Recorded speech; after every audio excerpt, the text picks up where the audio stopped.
Run it, I can't take no loss. I don't even know what it costs. I hit the ground, then I go off. Yeah, hit the ground, then I go off. Yeah, I can't take no loss. Yeah, I don't even know what it costs. Yeah, I hit the ground, then I go off. Yeah, hit the ground, then I go off. Yeah, run it. Ooh, I really feel it's my time, think it's my year. Yeah, I really feel it's my time, think it's my year. Yeah, I really feel it's my time, think it's my year. Yeah, I really feel it's my time, think it's my pen ready. Used to hold myself back, my self-esteem damn bad. Gotta keep on chugging, ran through everything in front of me. Might smoke bed in heaven, got a whole agenda. Can't aspire to get ahead, so bump that, it's no surrender. Got a dollar flipped up, I'm trying to get it in FT to get them when they're hand and crypto. Learn how to fix that. I don't really hold out of books, but I'ma learn how to fix that. Some opportunities and never come unless you paying attention, so no, I can't miss that. Moving, MVP, I got the record, I might have to pro something. Big jumper worthy, they gon' have to retire my jersey early. Whole crew coming, had to work something, cause I had nothing in my pocket. Yeah, I did all that.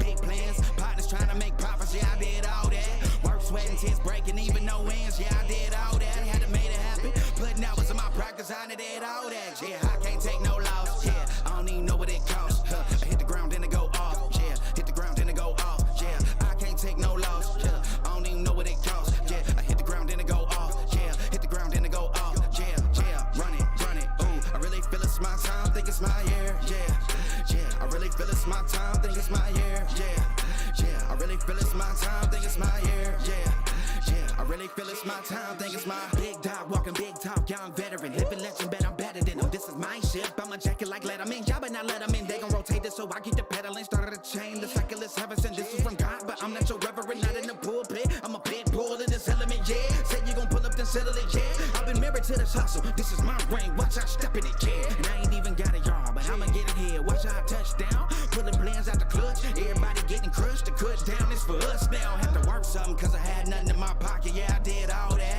Big plans, partners trying to make profits, yeah, I did all that. Work, sweat, and tears breaking, even no wins, yeah, I did all that. Had to make it happen, putting hours in my practice, I did all that. Yeah, I can't take no loss, yeah, I don't even know what it costs. I hit the ground, then I go off, yeah, hit the ground, then I go off, yeah, I can't take no loss, yeah, I don't even know what it costs. Yeah, I hit the ground, then I go off, yeah, hit the ground, then I go off, yeah, run it.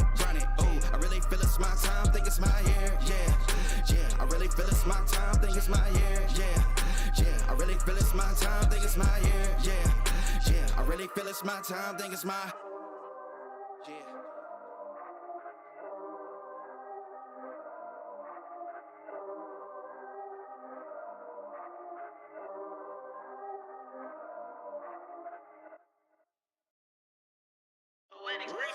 Run it, I can't take no loss. I don't even know what it costs.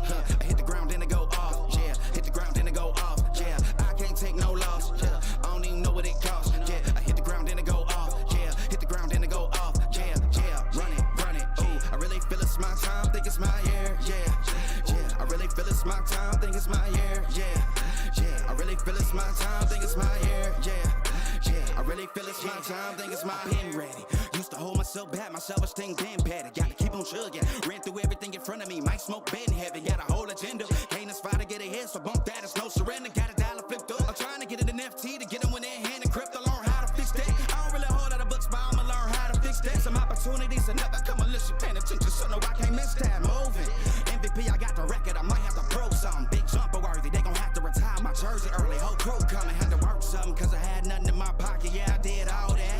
Big plans, partners trying to make profits, yeah, I did all that. Work, sweat, and tears breaking, even no wins, yeah, I did all that. Had to make it happen, putting hours in my practice, I did all that. Yeah, I can't take no loss, yeah, I don't even know what it costs. I hit the ground, then I go off, yeah, hit the ground, then I go off, yeah, I can't take no loss, yeah, I don't even know what it costs. Yeah, I hit the ground, then I go off, yeah, hit the ground, then I go off, yeah, run it. Ooh, I really feel it's my time, think it's my year. Yeah, I really feel it's my time, think it's my year. Yeah, I really feel it's my time, think it's my year. Yeah, I really feel it's my time, think it's my big dog, walking big talk, young veteran, living legend, bet I'm better than them. This is my ship, I'm a jacket like Letterman. Y'all better not let them in, they gon' rotate this, so I keep the pedaling. Started a chain, the cycle is heaven sent. This is from God, but I'm not your reverend, not in the pulpit. I'm a pit bull in this element, yeah. Said you gon' pull up, then settle it, yeah. I've been married to this hustle, this is my ring, watch out step in it, yeah. And I ain't even got a yard, but I'ma get it here. Watch out touchdown, pulling plans out the clutch. Everybody getting crushed, the cut down is for us now. Have to work something, cause I had nothing in my pocket, yeah, I did all that.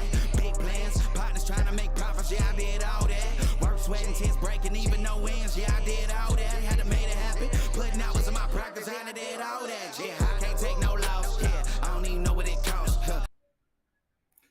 back to the Angry Man podcast with Jason and Greg. Jay is the chosen one. I am the legend in my own mind. Folks, can you guys very quickly give us a mic check, a sound check rather, because I am remote and kind of doing a lot of this stuff from a remote standpoint. So I want to make sure everything is working correctly. So please let me know that you can hear us. Please do. A little different today.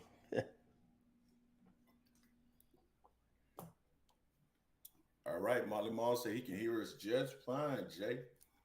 That is Well, wild. man, let me go ahead and get it out of the way.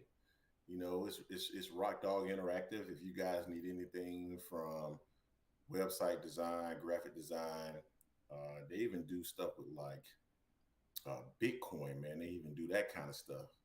Anything from a tech perspective, Rock Dog Interactive, they can help you out. And then, of course, Black Father Figures, that is the League of Legacies, doing incredible work for Black fathers across um, all of the United States, really, man, because his organization is nationwide. So go support the League of Legacies. Really impressive guy and a really good dude. All right, Jay. Man, I was like, Jay, last night I didn't think there was going to be a whole lot to necessarily discuss relative to this fight. I thought this fight was going to be somewhat straightforward, and it really Same. wasn't. Really wasn't all that straightforward because Devin Haney and Vasily Lomachenko didn't play out exactly like we thought it was going to play out. So, Jay, I dropped a poll earlier today, um, and it was basically asking whether or not Vasily Lomachenko got cheated or not. And it was like 52% said yes, 48% said no. I think it's probably over 1,000 votes now. So it's kind of Yeah. evenly split, bro, in terms of who thinks what. I got an opportunity to give my opinion on a video earlier today, so I'm gonna give you your opportunity because I know you haven't had the chance to speak on the topic yet. What's your thoughts on what you saw yesterday? And then I want us to dig deeper, right? And I definitely want to Yeah. hear what the people in the chat have to say, because this is an interesting topic, and it's interesting that so many people see it so differently. Yeah, man. I mean, I didn't watch it till the day. So I got to Mm-hmm. see the result already, know about the result, and see everyone just complaining that it's a robbery, it's a robbery. So I watched it with the anticipation that I was going to see actually a legit robbery. The fight wasn't Mm-hmm. a robbery. It was a close fight. I felt Devin won the fight. 7-5. Depending on how you looked at the 12th round, could have been 8-4. Close rounds, yes. But Loma didn't do nothing really until the latter rounds, until maybe round 9. He definitely run 10 and 11. He won those hands down. And that's where he got the differential in the punch output. Because I saw some people using punch stats. Well, Loma outlanded Devin by 14. That happened in those 2 rounds. Before that, Devin was controlling the fight. His body work was I was like, damn, he trying to become EJ in there with that body work he was doing to Loma. The thing is, Loma was just doing flurries at the time, and the crowd was pro Loma. Devin was already coming in as the villain. So although it was in Vegas, he was the villain. Everyone was wanting Loma to win in that crowd and everything. The ESPN announcers, they were hella biased. Everything Loma did, oh my god, oh my god, oh my god. It was crazy, crazy to me. But this wasn't a robbery. It was a close fight. The same people that said this was a robbery didn't say anything about Jermaine Ortiz and Loma fight, the prior fight. It was easy for Loma. No, it wasn't. The scorecards was like 117 and 111. That was crazy. And that Jermaine Ortiz fight, for them to have it 7-5 on 2 judges and one judge have an 8-4, wasn't that big of a difference to me. So it wasn't a robbery at all. Wasn't a robbery at all. On top of that, Bob really wanted Loma to win this fight, or he wanted Loma to win this fight from the get go. Prior to last night, he had stated that if he was a betting man, I would bet on Loma. Then all of a sudden, last night, when gets asked the question, "Do you think Loma? Do you agree with the decision?" He said, "Well, I'm a promoter. I can't really say. I can only say what everyone around me said, that they felt that Loma won pretty convincingly, which is bullshit. Loma didn't win convincingly at all. Neither one won convincingly. It was a good close fight, technical." Yeah. So a little bit of background about how I was watching the fight. So, um, I'm in Fort Myers right now. Down here on a golf trip with my cousin, and so we went last night to a bar. We were going to go try to watch the fight at a bar. Unfortunately, the bar that we got to did not have TVs. So very quickly, I ordered the fight on my phone. And so by the time I ordered it and got it all set up on my phone, it was in the second round. It was like literally just about to start the second round. And I had the advantage of not being able to hear the commentary because it was so loud in there. I couldn't hear it, right? So all I did was just watch the action. Um, by the time that fight was done, I thought it was a really close fight. I had it for Devin. I thought it was going to go to Lomachenko, but I could have easily seen it as a draw as well. When you have a fight that's that close, there's no way that you can say that it's a robbery. Now, I don't know where robbery is coming from. To me, Shakur Stevenson's initial score of 8-4 was ridiculous to me. I thought it was more close to 7-5 or 6-6. Could go in either direction. I think what made people feel that Lomachenko won was because number one, crowd reaction that you mentioned earlier. Number two, the rounds that Devin won, in my opinion, were a little bit closer than the rounds that Lomachenko won. So when Oh, Lomachenko definitely. won, it was very clear. It was from clean shots, things of that nature. When Devin won, sometimes it was from like body shots and things of that nature, controlling it, controlling the action, his defense, that kind of stuff. Where sometimes people don't necessarily score those things, specifically when you're fans, but maybe when you're a judge, you are, right? So I thought Devin won at 7-5. Like I rewatched it again today. I still had 7-5 for Devin. Yeah. There was a few close rounds where it's like if someone said it was a draw or Lomachenko won at 7-5, I wouldn't have been mad. So Yeah. I'm just confused with the outrage in regards to this fight. Whether you think Lomachenko should have won or not, robbery is a very strong word. No, I agree. Now, to your point, if you watch this fight and up until round 10, no one can say that Loma was doing everything. Up until then, Devin was doing something very simple, and Loma hadn't figured shit out. He didn't figure shit out Mhm. until round 10 and 11. He showed it in those two rounds. Even Devin was like, "Oh shit." He changed it up now. What to do? Devin was kind of shell shocked at that point. But until that, people gonna say, "Well, Loma landed more effective punches." No, he didn't. He did that mostly. All that work was in rounds 10, 11, and 12. And 12 was like a close round. Prior to that, Devin was really controlling most of this fight. His body work was very good, and it was causing Loma to be the pause. Now had the scorecard been the other way around, 115 to 113 for Loma, I wouldn't say it was a robbery neither. It was a close fight. I still felt Devin would have won, but it was a close fight. It wasn't a robbery. People make it seem like Loma. Now, if Loma had dropped Devin in the 10th round or the 11th round, then I would have had a 114 draw. It would have been Mhm. 114, 114, still 7-5, but one of those rounds would have been a 10-8 round for Loma at that point in time due to the knockdown. Then it would have been a draw. Mhm. But there's no way this was a robbery, folks. No way. I don't see it. And like Mr. Vega said, the first 8 rounds, I had it pretty much 6 out of 7 rounds. I had 6 rounds to one for Devin. I think I gave Loma round 2 or round 3. But it's a close fight. It's not a robbery. Not a robbery at all. Yep. I see some comments in the comment section. Remy Ogun said, "No, Greg, Loma was catching Devin since round 4. I saw him catch him a couple of times. That didn't mean he won the round." Tunnel Vision said, "Not controlling the fight." Um, that's up for debate because I don't think Lomachenko was doing anything necessarily that really controlled the fight either. And that's what I'm saying. Like some of those rounds that I felt like Devin won, they were close rounds, but I thought he won those rounds. I just felt like the ones that Lomachenko won, they were very clear. That's just the way I see it. Yeah, and I agree with Jason William. If Devin had power, a lot more power, he probably would have got Loma down, not Loma at least down, because he was catching them body shots. He was catching them nice and Yo, with some hard body shots. He caught him with a nice couple few hooks as well. You know, now Loma caught Devin as well, a couple nice with some nice hooks to the face. And Devin took it pretty well. Neither one is a knockout puncher like that.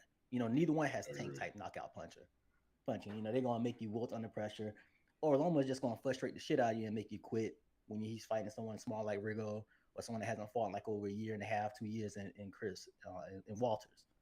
But it was a good fight. I love the technicality of both fighters, the way they were going in there. Now, with that being said, neither one is going to touch Tank, in my opinion. Yeah, we'll get there. I want to continue down this path though. Tunnel Vision says Devin was not controlling that fight. I didn't say he controlled the whole fight. I said the rounds that he won, I felt like he was controlling.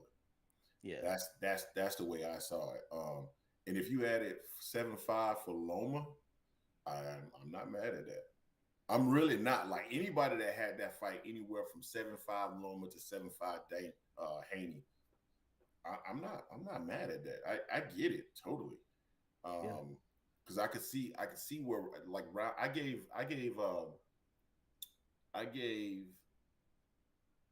Devin rounds 1 and 2. I thought round 2 was close. If somebody would have gave it to Loma, I would have been like, yeah, okay, I understand. I gave Loma round 3. So yeah, man. I mean, it was just a really close fight.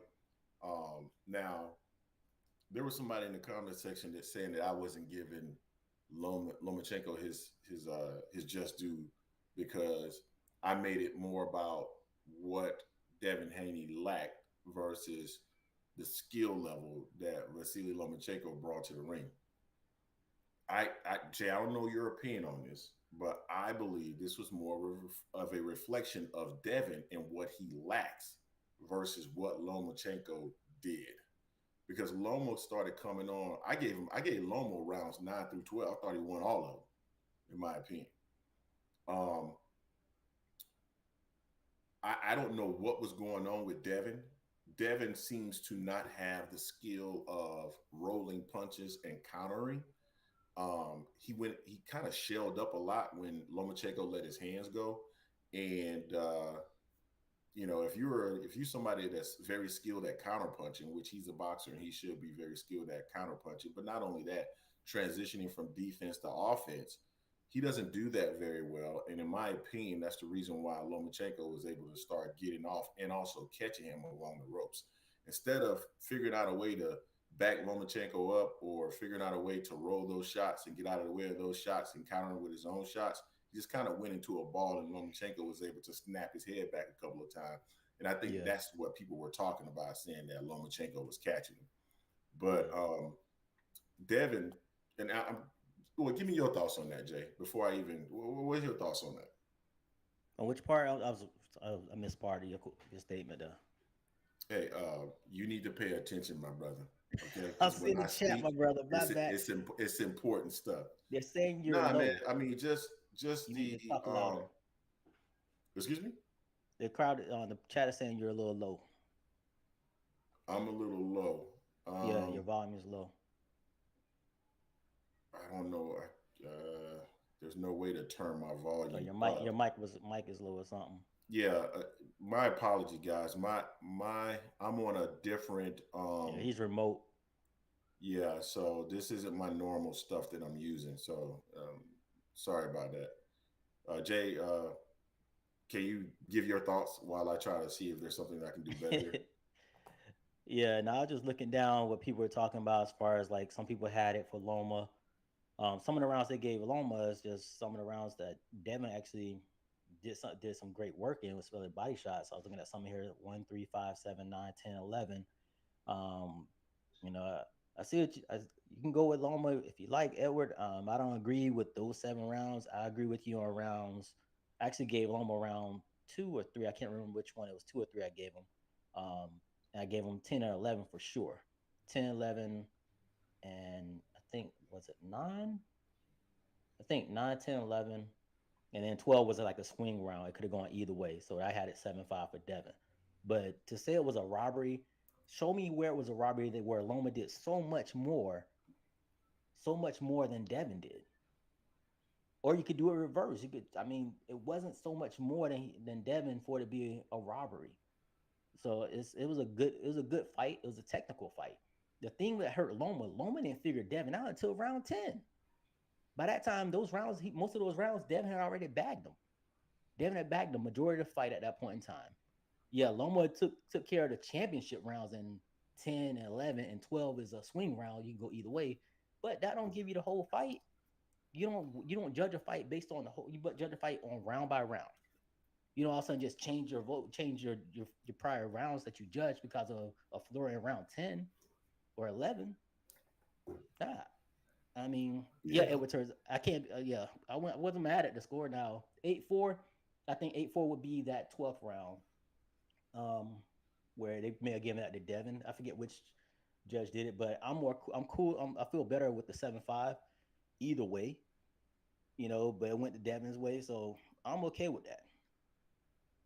I'm definitely okay with that. yeah. So So JD, where I was going was, do you think this is more of a product of Devin Haney and his inability, or is it really what Lomachenko was doing?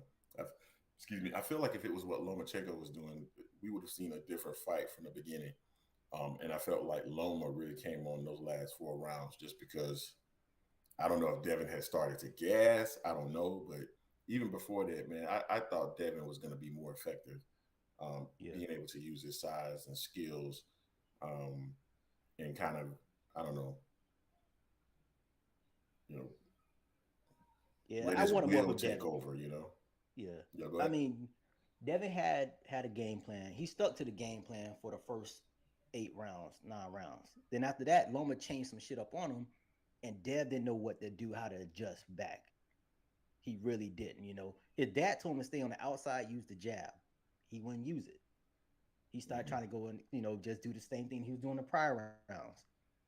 So at that point there, I was like, Dev, you need to learn how to. You gotta adjust. You're not going to be able to do this against a younger fighter or a stronger fighter. Hmm. That same little thing right there against a fighter that has the same boxing IQ as you or higher, you're going to lose.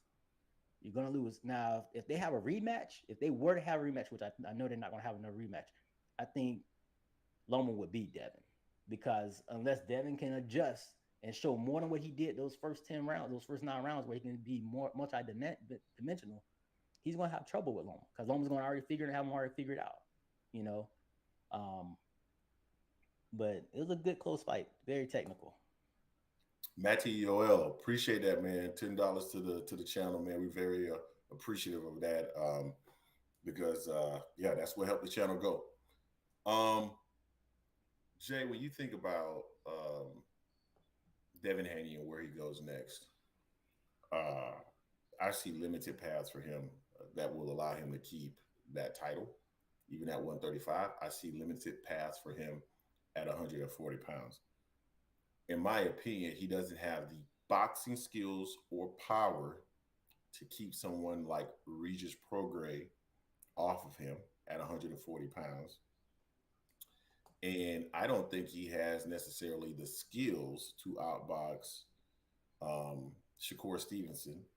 And even if he could outbox Tank, which I don't think he can, eventually Tank will land on him. And if Tank lands on him the way that Lomachenko was landing on him with that straight left, it's night night. Oh, definitely. So I thought Devin was a player prior to this fight. After this fight, I don't think Devin is as much of a player at 135 pounds as I initially thought. No, I agree. A ton of just saying Devin is caught up. Can't fight Shakur Tank. Can't go to 140 because he would die. I'm aligned with you, Tunnel Vision. It's hard. It's hard to We say. are aligned. I can't disagree with that, Tonal. There's a couple fights, at 140 he could deal with. Not Regis, but he could deal with Sandor Martin. Rolly, I think he can outbox Rolly. He just has to stay clear of the power of I Rolly. think Rolly eventually can. Yeah, he probably can beat Rolly. Now that I think about it, Yeah, sorry. Yeah, yeah, Vicencio can put Rolly down. And the only thing about Rolly, though, here's the difference, though. Rolly was concerned with the power of Ismael Barroso. yeah. but he will not be concerned about Devin Haney's power. No, not at So all. He'll we'll walk see through how that. that fight. I don't, Molly. No way in hell I got Devin beating Regis. That's not going. I don't see that happening. I don't see that happening. Nah, man. Jason can't envision Regis losing to anybody. It's like that You need motherfucker to like the stop that T3 or shit. somebody. He like the fucking Terminator to Jason. You need to stop that. Mauro Bustamante. I hope I said that right. This was a hard fight to score. Do you all think 10-10 rounds should be used in those close swing rounds to prevent lopsided cards on close fights? That's an interesting thought. Yeah. 10-10 rounds. Is it that the only issue that I have with that is people will start to fall back on that regularly, even in situations where rounds are not even that close, where you could distinguish between who won and who didn't win. So I'm not sure if that would actually resolve anything, to be quite honest with you. Yeah, it's going to open another can of worms because people are going to say, "Well, you can't do that." They're going to try to say you can't do this and do that. I'm not one to judge a round just based off because this guy's the current champion. I'm going strictly of what's going on in that round. I tend to judge a round in thirds. I go with the first minute, seeing how that goes, second minute, and the third minute, and then I see which one I felt who really won that round. Unless the knockdown happens, of course, but it's going to be it takes for it. That's an interesting thought process, though. No, it is. So Jay, where we go from here? I mean, With I Devin, want to stay on this topic with Devin, but I think there's a number of different avenues we can go relative to this topic. Which direction you want to go? man, for Devin, oh, I mean, I kind of agree with everyone. It's like he's kind of stuck. He's in a tough spot. You undisputed, but you're not really respected as the undisputed champion because everyone sees you as one. He's a belt. Yeah, he's. I've never seen an undisputed champion that is viewed as just someone that's just kind of keeping the belts warm. Yeah, That is yeah, very interesting. I don't think I've ever remember. I can't ever remember that. It's one thing where you are just a champion at a weight division and you are viewed as just kind of a belt holder, someone that's just kind of there, but either there's not enough talent there to strip you of that title, or the talent that's there just hasn't had the opportunity to fight you. But I've never seen a situation where you have an undisputed champion sitting there and everybody feels he's a sitting duck. yeah. They're just waiting. It's like a bunch of wolves just chomping at the bit to get them. You know. Now, I mean, in those two wolves, I see two wolves at 135. Oh, One made for his that's a tank. good that Fahim Sadiq Sartor. I hope I said that one Ooh, right. That yeah, actually is a 2.0. good comparison. Corey Corey Spinks. Spinks. I forgot about that because he became undisputed when he beat was his no he lost to Zab, didn't he? Who did he become Yeah, they undisputed split. against? They split. I think they split. They split. I think they split. Zab beat him. I think Zab beat him the second time or the first. They split one. I Zab can't knocked him think. out the second Excuse time. us. We're old. We're old. Yeah, I'm trying to recall that, but no, that's a really good comparison. Yeah. He beat Mayorga. Okay, okay, Yeah. Okay, but he beat yeah, Zab Jay. the first time. Zab beat him the second. Zab knocked him out the second time. Yeah, Zab knocked him out the second time. But but yeah, bro. I want to transition to Shakur Stevenson, and this is tied to Devin Haney. Um, I know we'll probably do this topic a little later on, but there's no reason not to address it now, in my opinion. Shakur got into the ring to call Devin out. Devin didn't stay in the ring. He said Devin kind of ran off, said he was number one. He said for now. For now. Yeah. And I saw a litany of different videos from Shakur Stevenson last night talking about essentially, he basically watched Devin. And I also saw another video, and I don't know if it was around the same time frame. I don't know if he did it last night, but he was talking about sparring against Tank and all this other stuff. And man, I like Shakur, right? Let me preface my comments by saying I like Shakur Stevenson. I like the way he looks. He passes the eye test as far as I'm concerned. Um, has some speed. I don't think he's uber fast, but he has some speed. Good defense, can walk forward, move backwards, can fight inside, so forth and so on. I saw Terence Crawford last night on Fight Hype saying that he's a special fighter. With all that being said, Jay, I what is Shakur Stevenson done that would suggest that he should have the level of bravado that he currently has? Because he talks like he's Floyd Mayweather. Like he'll Yeah, kick anybody's ass. Like his defense is A1. Like his offense is A1. Like his speed is A1. Like he's done all this different. Like it almost seems like you would think he's beaten 15 world champions. yeah, yeah, And I think he's 20-0, and I think his best win is against Oscar Valdez. yeah. And Oscar So Valdez was like a miniature guy in that fight. yeah. So I like Shakur. I think he may be everything that people say he's going to be. He may be everything that he thinks he is in his mind. But he hasn't proven that yet, and he's talking like he's already there. Jay, what's your thoughts on that? Do you feel the same way? Chat, how do you guys feel about that? It just feels like Shakur just is, I don't know, man. I need to see more from him against Yep. a level of fighter that's better than what we've seen so far for me to say that he's really, really that dude. He looks like he's that dude, but I don't know yet because I haven't seen him in the ring with somebody who I feel can challenge him. A guy that has power, or a guy that has speed, or a guy that has equal ring IQ, somebody that can actually challenge him. I haven't seen it yet. What's your thoughts?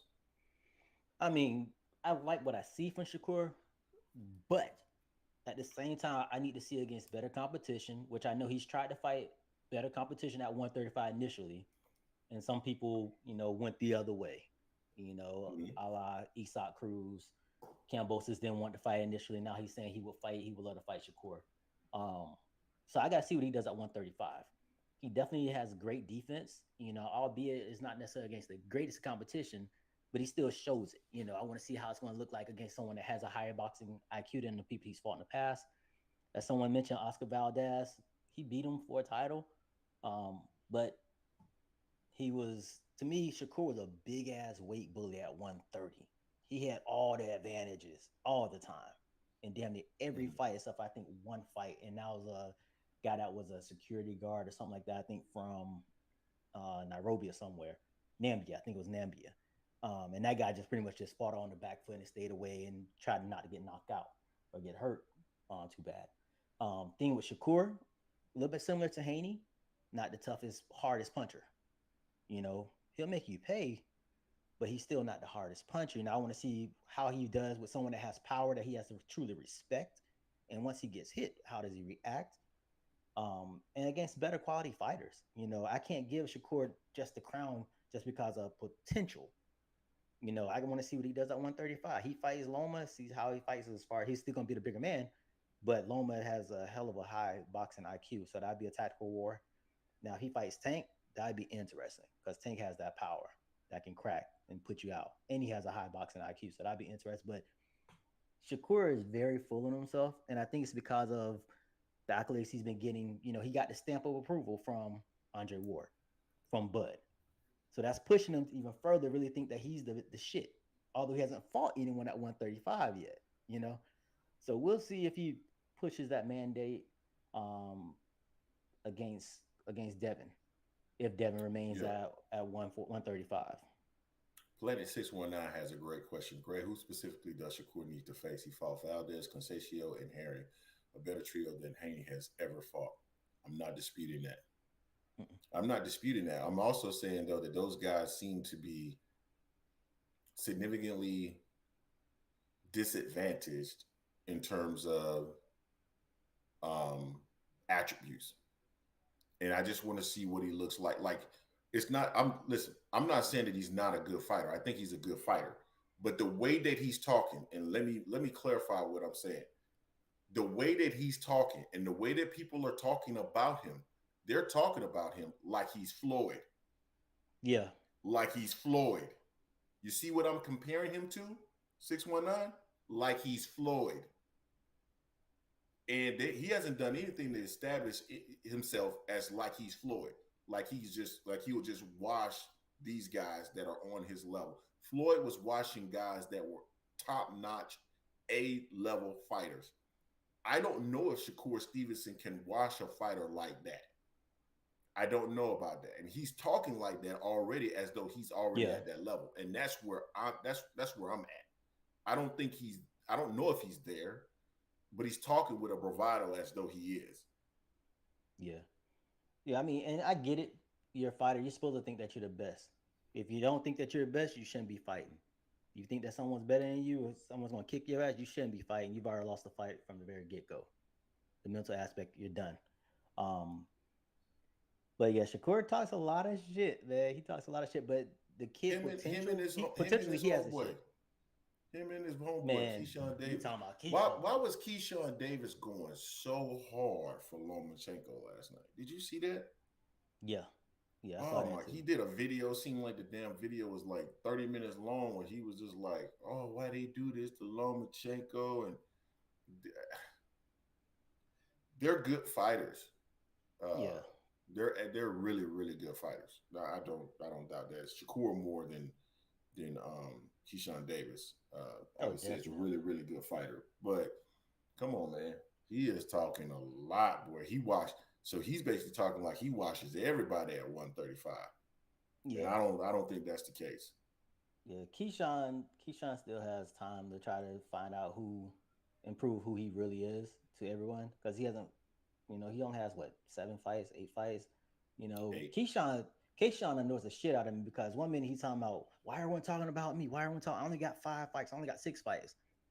I'm not. I'll get there. Then all of a sudden he switches around. It's like he picks and chooses when he wants to be. On. He only has 5 fights. Then he wants to act like he's the best thing since Shakur to him. Like, but time will tell between the both of them. He just we'll see. He just annoying right now, and it's almost like he's trying to be the new Rolly at 135.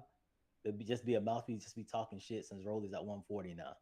But he definitely has more skill than Rolly, I easily. just think I think he is the great by association. I think he has that disease. I'm great by association. And that's not always the case. Good young fighter, don't get me wrong, Yeah, but a lot of times, a lot of these fighters, there's a reason why. There's a reason why you have a promoter, and a promoter's job is to move you along and put you in positions to maximize your opportunity to earn revenue for yourself and for the company. So they're not going to put you in the ring. They have matchmakers for a reason. They're going to put you in against fighters that make you look really good. And even in situations where you have won a world title, you're still probably being matched with specific types of fighters that make you look in specific types of ways.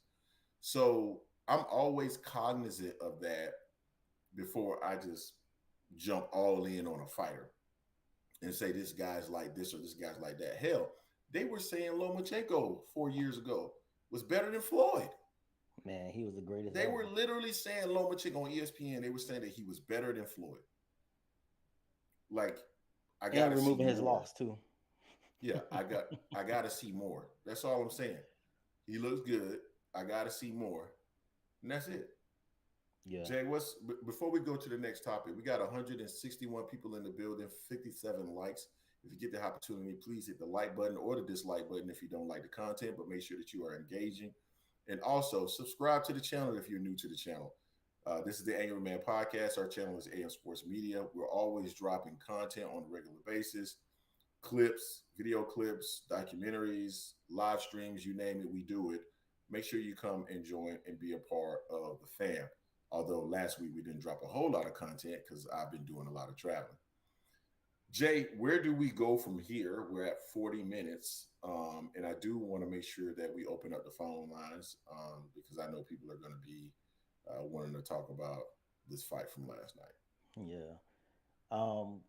Well, we didn't. I don't think we really dove into it too deep on the chances of Devin versus Tank and Devin versus Shakur. Uh, I So as you know, we did a video. This video we never released a video, but we did a video like, man, this had to be over a month ago, 5 weeks or so ago. It was right after Devin Haney mentioned that he was not going to move from 135 pounds. His dad actually said it. Said he would have they were the king. He's the king. He ain't going anywhere. You want the 135-pound title, you got to come through the king. And I immediately thought to myself, sounds.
Oh,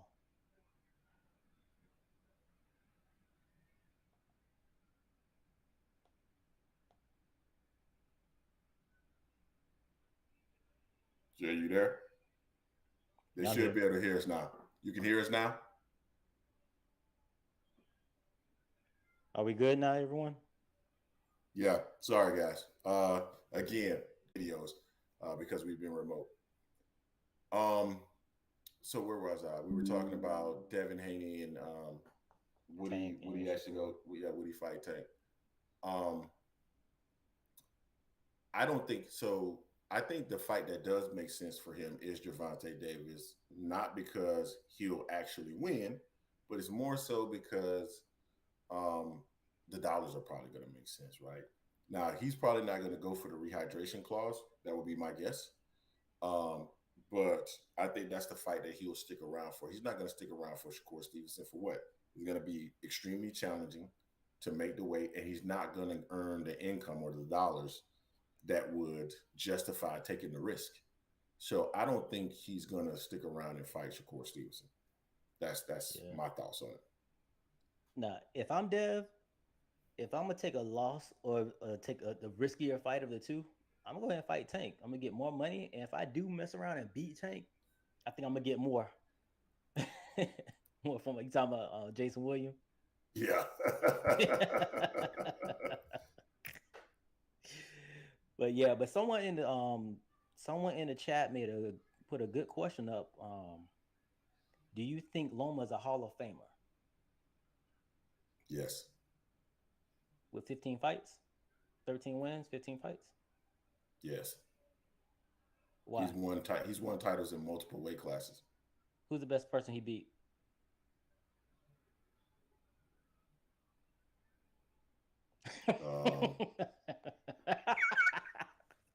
The best person he beat was he lost to him. Rigondeaux? Rigondeaux. Rigondeaux? Who? Rigondeaux is a legend. Yeah, one Yeah, and Garrett 116, Russell. 122. Garrett Russell? Okay. Yeah. He's going to make it to the Hall of Fame, bro. You might well stop. No, I mean, with 15 fights, they were trying to say he was the best thing ever when he only had, like, what, 10 fights? He was better than Ali. He's better than Floyd. He's a Hall of Famer. How? Who did he beat on his resume? Who on his resume is worth it? Garrett Russell Jr.? Okay.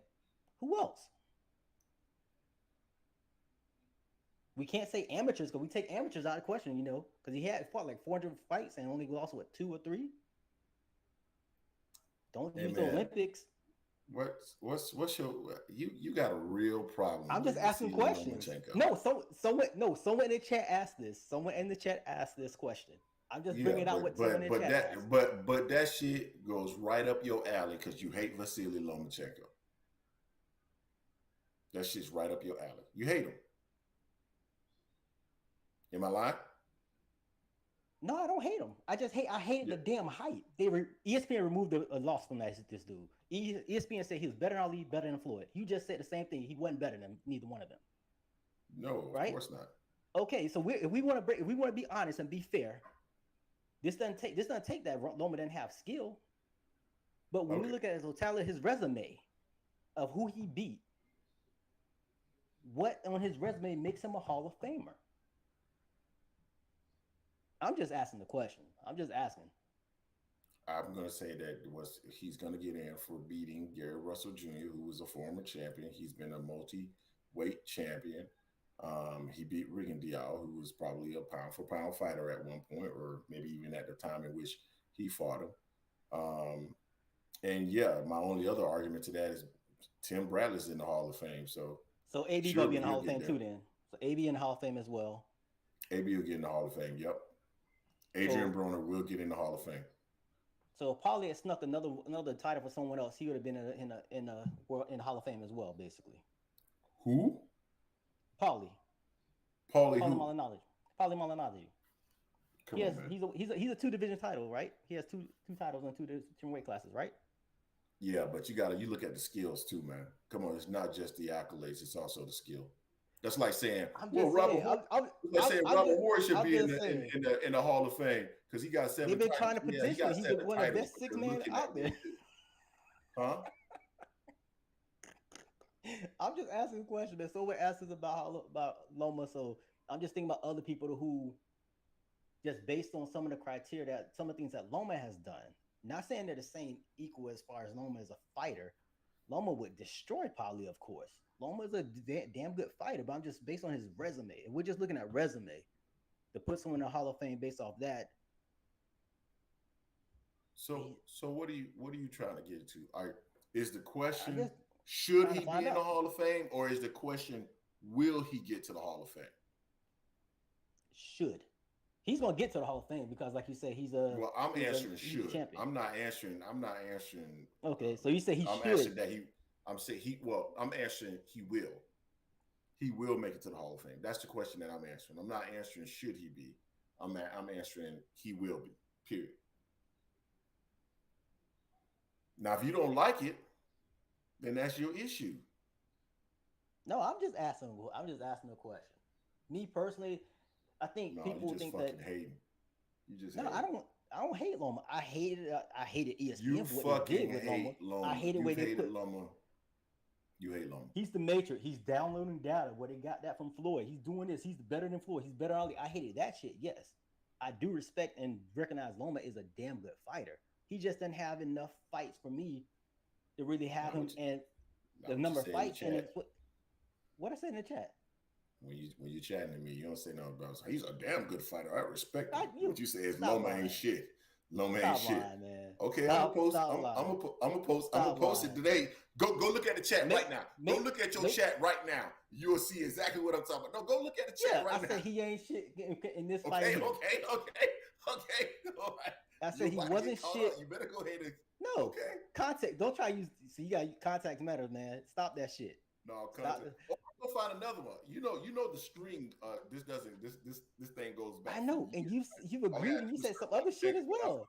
And every time I look at it, it's gonna say you're gonna have a negative comment about Lomachenko. You fucking hate Lomachenko. That's because you hate him. Oh, make sure you put what you put in there first. Loma's better than that. You always probe it. Come on, man. Stop it. Stop the bullshit. Bro, everything I say in the chat, I say right here. You be trying to set people up.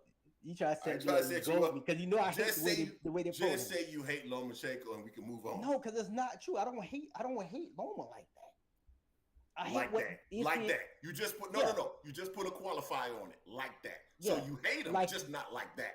Okay. No, I hate what the product of ESPN has done to put him on this pedestal like he was the best thing ever. That's what I hate about Loma. That's not Loma's fault.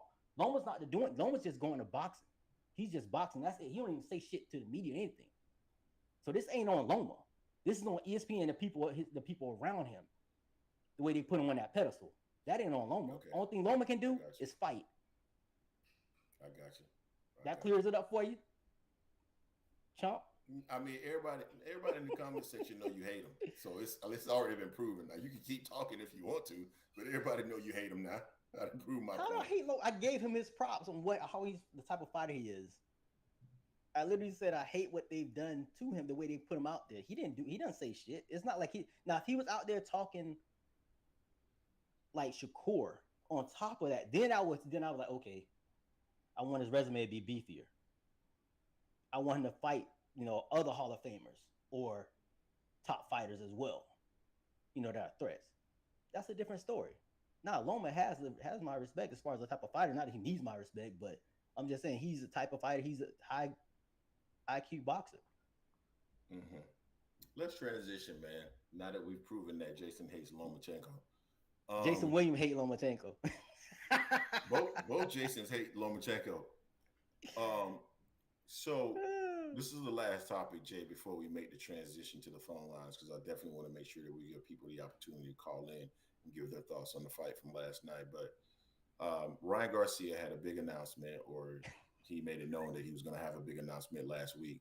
And that announcement was he is now training with Trainer of the Year, Derek James. He has joined the stable of Errol Spence, Frank Martin, and Anthony Joshua. Man, I got mixed feelings about this, Jay, to be quite honest with you, because when you think about the types of fighters that he currently has in his stable, and I had the same level of concern with AJ.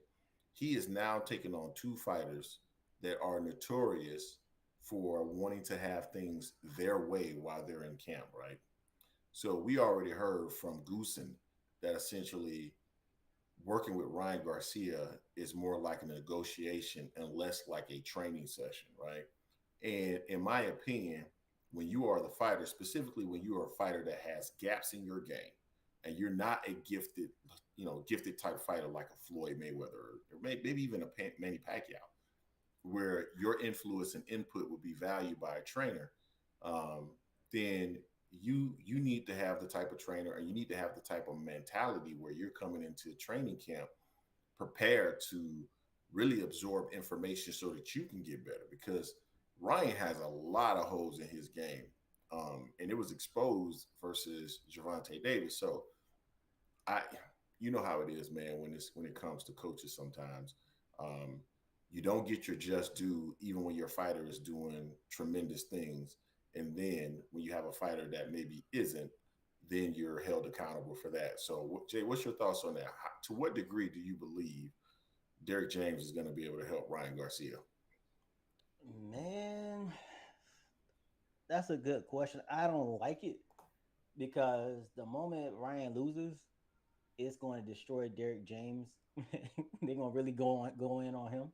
More so than they went on Joe Goosen, more so than they went on Robert Garcia. As Robert Garcia was a trainer, wasn't he? Was it no Ada Reynoso? No, who was Reynoso. Reynoso. So they're gonna go in, I think, harder on Derek James than one of the other two. You have to give them at least 2 or 3 fights to see how they transition and change. Because nothing's gonna happen overnight. I don't like it for Derek James because the type of fighter he has in Charlo, Spence, and Frank, those 3 fighters are a different breed. They are cut from a different cloth, mentally wise, than a Ryan Garcia or AJ. I don't really remember seeing Frank, EJ, or Charlo almost pretty much quit in a sense. They pretty much. I mean, Ryan Garcia. I mean, some people say he quit. I'm on the fence. More so saying he did quit in that fight against Tank because he didn't want to actually get knocked the hell out because that was coming. So I don't. It's gonna be interesting. Derek James got his work cut out for him. Now I don't think Derek James is going to take the shit that Joe Goosen took, saying like, well, you don't train. You don't train. You just work. You just collab with him. Nah, he's the fighter. You're the trainer. The fighter's gonna listen to the trainer, and you accept the coaching that way. He's not gonna sit there and tell you, well, nah, I don't want to throw a punch like this. I want to throw it my way. Nah, evidently your way is not working. That's why you're coming with me to get better training, become a better fighter. So we'll see. Maybe this loss to Tank gave Garcia some humble pie to realize his shit does stink and make him a better fighter. But we can only see. Time will tell. Time will tell. Yeah, it'll be interesting. It certainly will be a journey. He is now reminding me of an Oscar De La Hoya, right? How many trainers did Oscar have? He had Floyd Sr. Um, who else did Oscar have? I forgot now. He had like, didn't he have Emmanuel Stewart for one at one point as well? Oh, Oscar, I think I so. think Oscar had like six trainers. The one Oscar that's had popping in everybody. my mind is Floyd Sr. and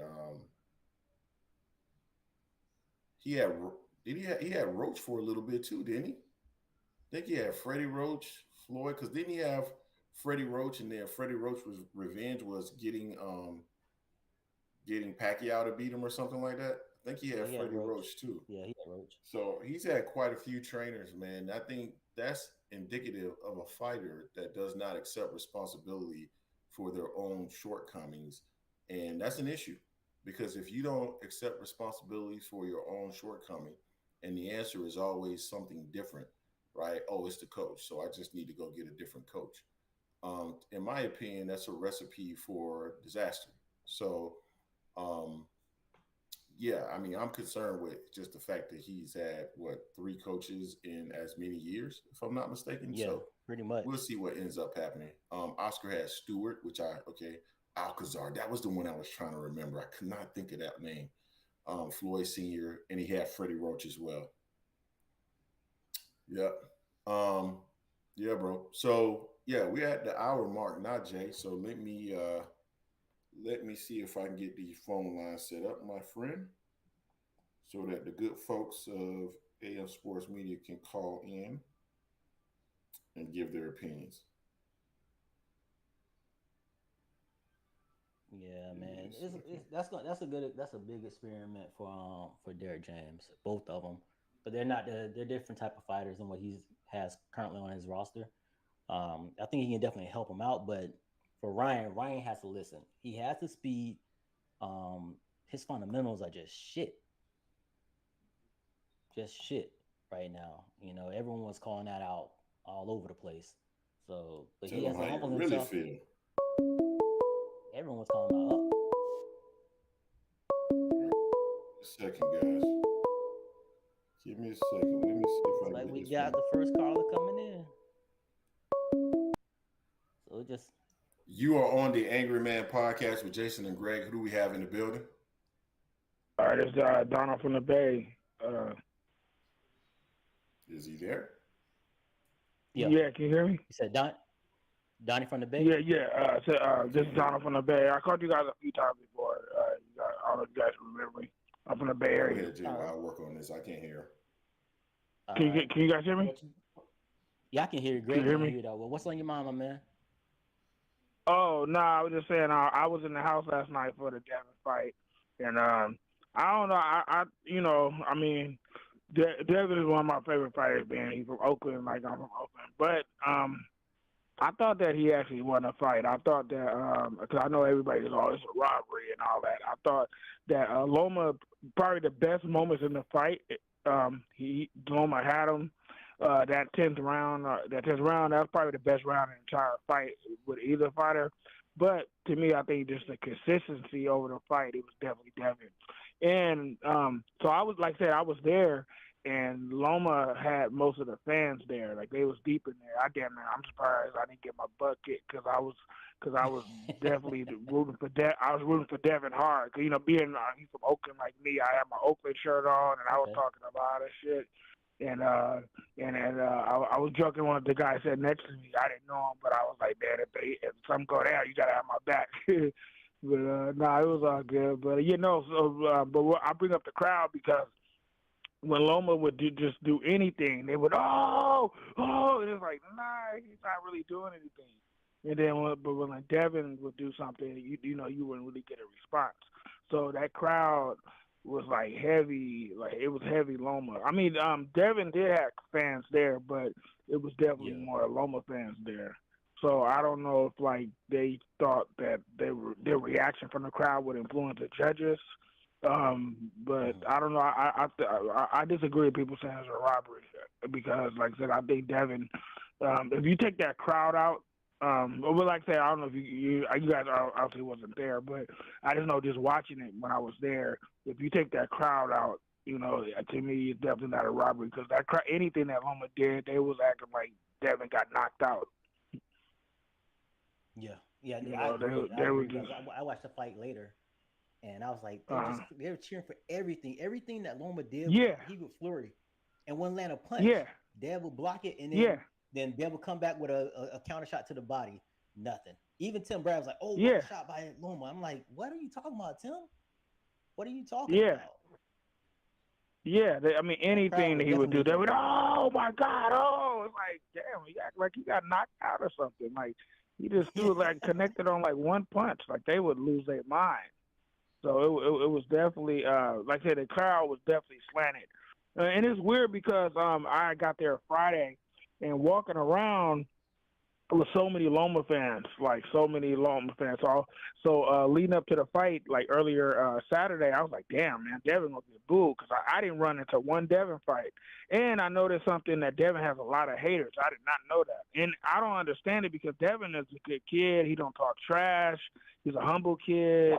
He's not flashy. He doesn't got stuff off the, out the ring, like little controversy and stuff. But people do not like him. And I don't get it. I mean, I think it's probably a combination. A lot of things probably Bill. People don't like Bill, so since Bill's not a fighter, they take it out on the guy who is a fighter. Because I don't understand like why people hate Devin. A lot of people do not like Devin. Man. I don't get it because he don't really. It's not like he like I ain't saying like Tank, but like I said, he don't talk trash. I don't really get the hate, but. To me, I think he could actually turn that hate into a good thing. Remember Floyd was hated. A lot of people hated Floyd, and Floyd ended up making that working for him. So I think Devin could definitely turn that hate and make it work for him. Because, I didn't realize till I got down there that a lot of people do not like Devin.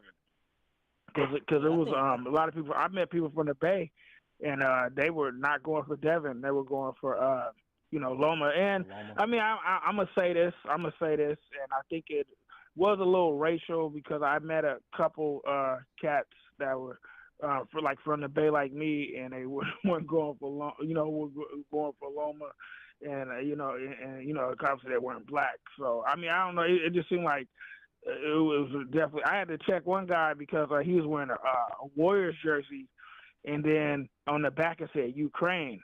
And I stood up. I was like, "Come on, man, what you doing, man? You from the Bay like me?" I was showing him my Oakland shirt. I was like, "How you from the Bay? You not going for Devin?" And then he was, he came up with all these excuses and stuff. And I was just like, and then people were laughing because I was like, "Come on, man." And he was, Devin pushed him in the. I was like, push. I was like, man, Mike Tyson got in a whole fight on stage, man. I was like, Ricardo Mayorga and Sugar Shane, they got fights on stage. Why is everybody doing that? And it's just like, I don't know. It's just like, I don't know. It's just, I didn't know that Devin, there's a lot of anti-Devin stuff out there. I don't get it. Yeah, I could see some of the anti-Devin being the fact that he started playing the villain. And Devin did start talking a lot of shit, and Devin, he's known. Most people want to see drama. They want to see people knocking people out left and right. Devin doesn't do that. Yeah. Devin, like against Kambosos, he just beat him with a jab. People don't like that. People want to see people get knocked out. And then against Loma, Devin played the villain. So that's what really put all that fire on him. And then it didn't help that he pushed Loma at the weigh-in. So Devin kind of added that fuel to the fire, whether it was a self fight or whatever. But that's why a lot of those people got him in their crosshairs, coming at him so hard, And then he was talking real big, like he wanted to retire Loma, he wanted to beat him up bad, and it didn't happen, and it was a close fight, so people really went at him because of that. Yeah. It's just, no, I mean, this is all before the fight ended, and a lot of stuff was before the fight even happened. There's a lot of just anti-Devin stuff out there. And, okay, so you say that, he gets a lot of hate because he's born. Okay, so Wilder damn near had 100% KO ratio, and they hate him too. So so what do you want? Yeah. Do you want knockouts? Do you not want knockouts? Because Wilder has a lot of haters too. Because they'll use that against Wilder. Oh, well, you ain't got no fundamentals. All you can do is knock people out. So it's like, okay, which one do you want? Yeah, I mean, You know, you're never gonna satisfy everyone. You know, with Wilder, uh, like you said, people don't like Wilder because of the fundamentals, but he knocks people the hell out. Then they don't like Wilder yeah, because, well, he hasn't fought X, Y, Z. It's always mm, something. With you're not going to satisfy everyone. Me, I like the knockouts. yeah, I like the technical fighters. I like it all. I'm just a fan of boxing in general. So I will uh, watch it no matter what. yeah, But Devin, yeah, Devin, Devin's one. Devin's going to no, get a lot of hate because of him playing that villain role right now. He's mm, playing that villain role, and he's going to get a lot of hate on that. I think Devin overall. I think he's just playing the role. I don't think that's who he is. no, But he that's started. definitely not who he is at all. Yeah, he started going with the grill. The grill makes it look a certain way to some people. Well, So he's let me gonna tell get you at about that the as grill well. thing. So So I'm from the Bay, Oakland. That's what we do. I mean, well, not me because I'm a little older, but like cats, like basically like 14 to like 30, they yeah, rock grills out here. So that's why when people cry on over the grill, I know that they're not from the Bay. Because you come out here yeah. in the Bay anywhere from Frisco all the way to Oakland, and you be out here for 10 minutes, you'll see a bunch of cats rocking grills. So that's what they do out here. Oh yeah, the grill didn't bother me. I'm from Florida, so Oh, okay. we No, see no, grills no. But I, 24/7. wasn't just referring to you, but I heard that a lot of times. Like, Exactly. oh, Yeah. look at with that grill in his mouth. And I even heard people say he's trying to be like Tank. I'm like, what? Like, he trying to be like Tank? Like, that's what they do out here. They've been rocking grills out here for like 20 years, probably longer than that. Like, that's what they do. I'm telling you, Yeah. just come out here for 5 minutes. You'll see, like, it's a certain age group. Like me, like I'm a little past the age group, so I'm not wearing no grill.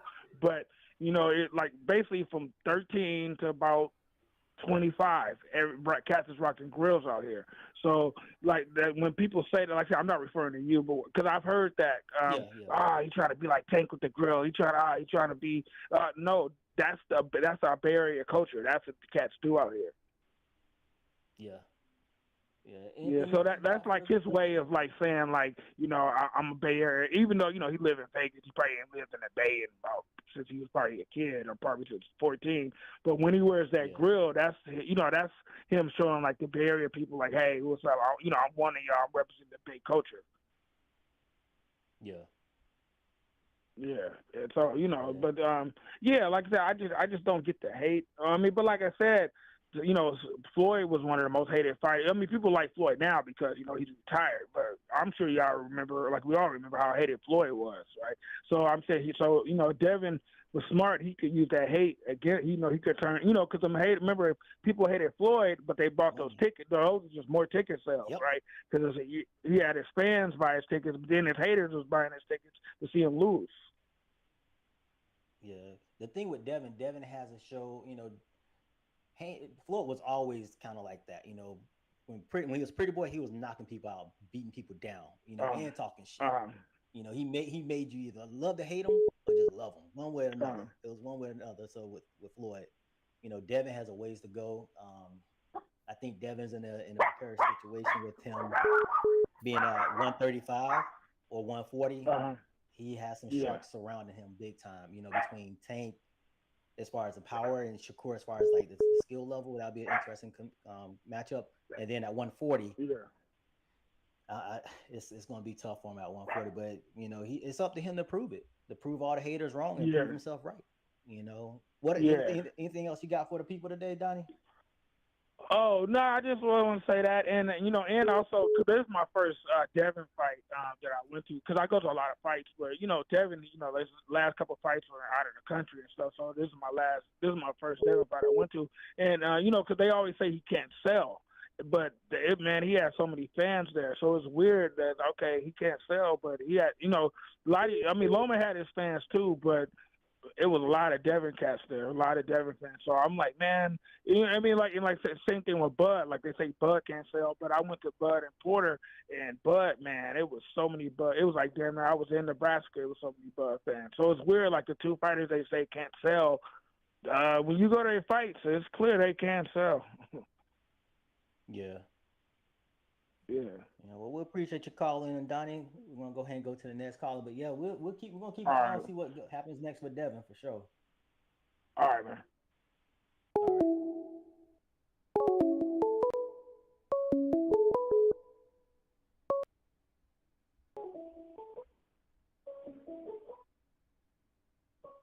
Call you live on the Angry Man podcast with Jason and Greg. What's your What's name? going on? How you doing? This T from Jersey. What's up, Keith?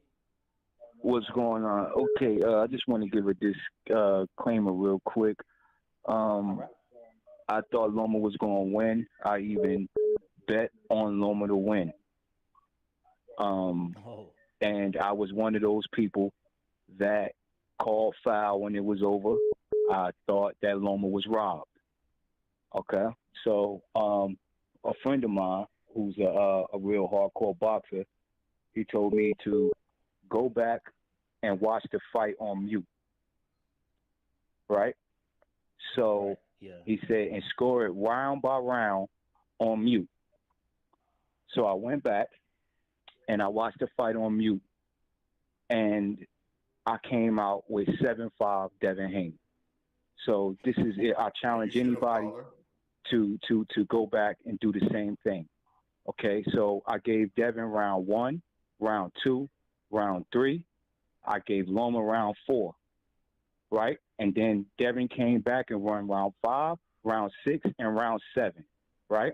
And then Loma came back and won round 8, round 9, round 10, and round 11, and he got washed in round 12.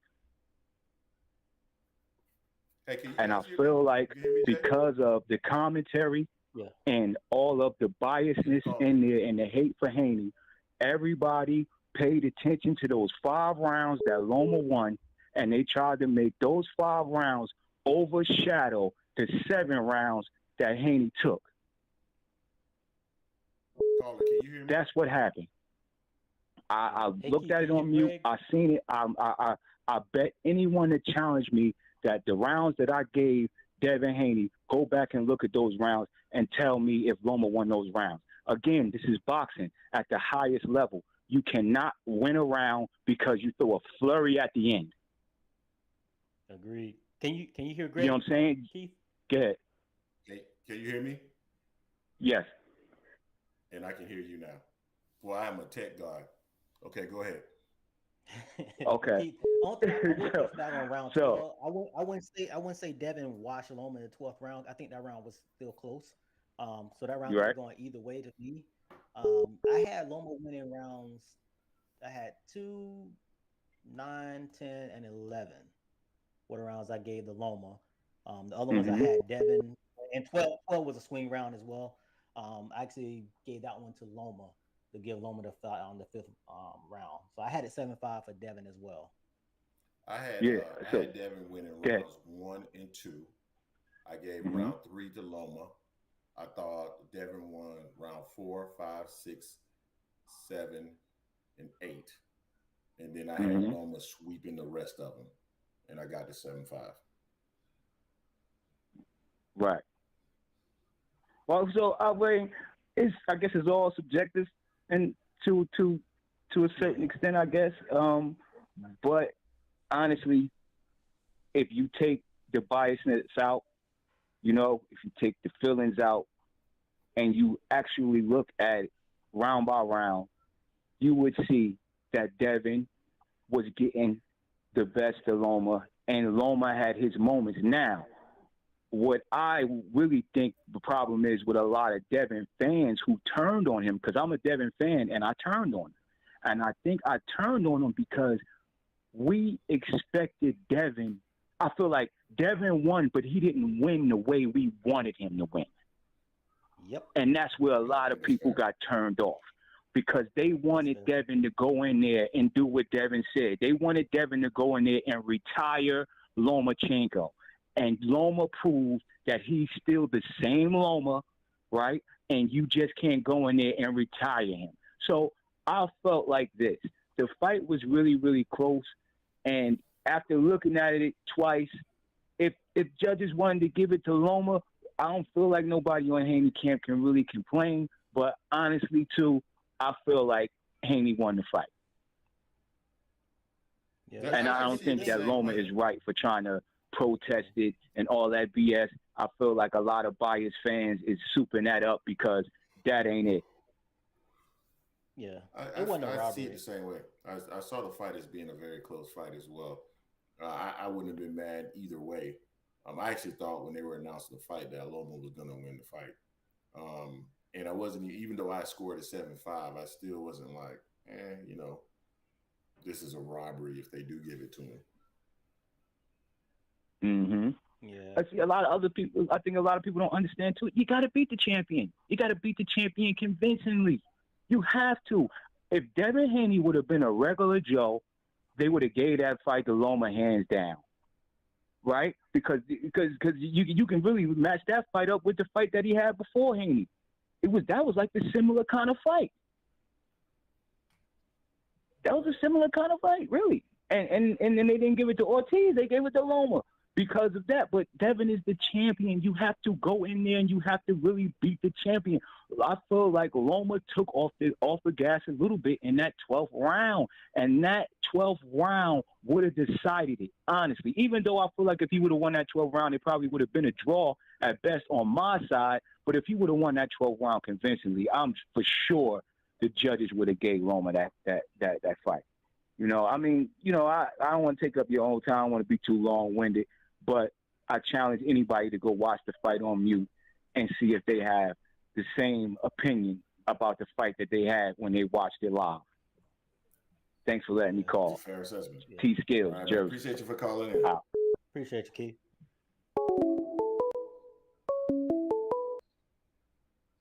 Yo, we got the 857 in the building, man. Who we got on the line? This is Walt from Boston, FSU, brother. Yeah, I knew it was you. I done got your number now. What's going on with you? I mean, last night I had Dev in a majority decision. But I'm going on what y'all was talking about earlier about where Devin goes from now. It's like just that top rank alone. You got Shakur, Ortiz, and the kid who won last night, who's on his way up on the undercard at 135. That all give Devin help. I think Shakur beats him. I think the Ortiz and Dev's a 50-50 fight. But on Tank and Frank Martin, they beat Dev down, especially Tank. I just, because I was telling y'all this before, when Dev fights Frank and Shakur, lefties are gonna be able to hit him with a straight left all night. Because the way Dev leans, and if Loma had power like Tank, that fight wouldn't have gone past 10 rounds. Yeah. I mean, truth be told, either fighter had power like Tank. Someone was going to go to sleep because Loma got caught and Dev got caught with some shots. Neither one had the power to put each other out. That's what I'm saying. And his defensive efficiencies showed up last night because he finally fought a world-class fighter that was at world-class when the time he fought. And it's like, I know no disrespect on Dev, but it really showed a lot last night. It's like he has nothing to keep anybody. I mean, Jay, what you were saying about 140, man, they better go to another country and fight at 140. They better not fight at 140 against any real dude. He is stuck between a rock and a hard place. I truly do believe that he cannot beat Shakur Stevenson. The straight left is going to be there. He's not beating Regis. He's not beating Josh Taylor. He's not beating Antoine Russell because they're all going to just say, come right at him. Yeah, I don't disagree with any of that. Unless the only way Devin Haney is going to be successful at 140 pounds is if right now he's currently being drained to a point where he does not have the legs and power that he would have at 140 pounds. That's the only thing we could be missing in this scenario. Outside of that, I just don't see how he can be successful at 140 pounds. Devin's not going to have power at 140. You've seen Loma throwing him around 130 pounds and just flipping him and stuff. He's not a strong guy. He's a really sharp dude, but he's not strong. Yeah. It's hard to argue what you're saying. Hard to argue against what you're saying, man. Really, I have no rebuttal. And the thing about Shakur, you guys were saying earlier, Jay was saying about he hasn't really showed anything, but really none of them have. That was the first last night to fight. Tank's the only dude that's fought dudes that were champions and at the time when he fought them, that they were like, you know, or like I just see Tank should be sitting at home saying, please make the fight so I can get rid of this dude. But hey, I do disagree with that comment, right? None of them have really demonstrated that they are head and shoulders above the other competition. Because Lomachenko's good wins were against Comey and Nakatani, man. He didn't really beat nobody either. He's really skilled, but he didn't beat no top. He didn't fight Tank or Shakur, even though Shakur just got there.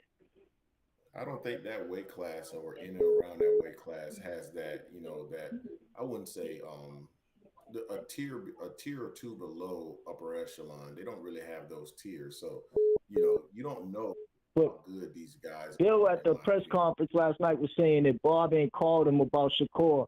And then Shakur said after the fight that they're going to petition. They need to petition Monday morning because it's like Debbie, he needs to move up or by the winter time, them titles are gone. Yeah.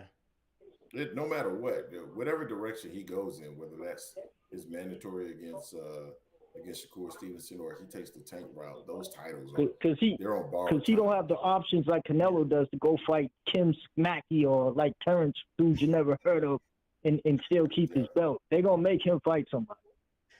Oh, you know they are. Facts. Bob was big mad. Bob was big mad that the outcome came like it did. Bob didn't like that. Totally agree. But real quick, last thing I want to say, and I was sitting there with my girl watching the fight last night, and it's horrible how when a black fighter fights a European dude in America, he gets booed. They look at black fighters like they're not American. It's like it happens. What happened with Floyd? It always happens. No matter what, the European dude, as long as he got the the complexion for the protection, they're always gonna root for him. Because y'all remember Serena in the U.S. Open fight playing Sharapova, and they was rooting for Sharapova. Yep. It's sad, man. I felt I'm not the biggest Haney fan. I wanted him to win last night, but when I saw him walk in and they were booing him, man, and it wasn't all about that push, man. If Loma would have fought a brother that we never heard of, it would have been the same thing, bro. You know what I mean? Yeah, no, I understand exactly what you're saying, but it might be a blessing in disguise for somebody like Devin Haney because that's something he can lean into and help to promote himself. So if people hate him or they are itching and watching, they're waiting for him to lose, that's an opportunity to make money. And like I ended all the time, FSU all day. Y'all have a good day, man. Appreciate you, man. You'll see what we do this year. All right. Later. Not taking the bait. Ain't no reason for you to take the bait. That wasn't no bait for you. You already know what the fuck the deal is. No, tunnel vision, that's actually a good point, man. Maybe Devin ain't got no fans that were in there. Who we got calling in? We got the 513 in the building. Who is on the line? It's Big Dose, man. What's up with you? What's happening, my man? What's going on with you? How y'all doing today, man? Doing well, bro. What's going on with you? All right, this is what I want to say. People keep on saying Loma got robbed. When you think about it, man, does that even make any sense? Everybody knows Bob's favorite fighter is Loma. Loma is the one that they gonna that Bob compared to Muhammad Ali. You know what I'm saying? So everybody is actually saying the judges cheated for the black fighter over the white fighter. Oh, man, are y'all for real? Man, stop it with that craziness, man. Loma wasn't doing nothing. First 6 rounds of the fight, Dare was ripping him to the body and to the head. Loma was doing absolutely nothing. First 6 rounds of the fight.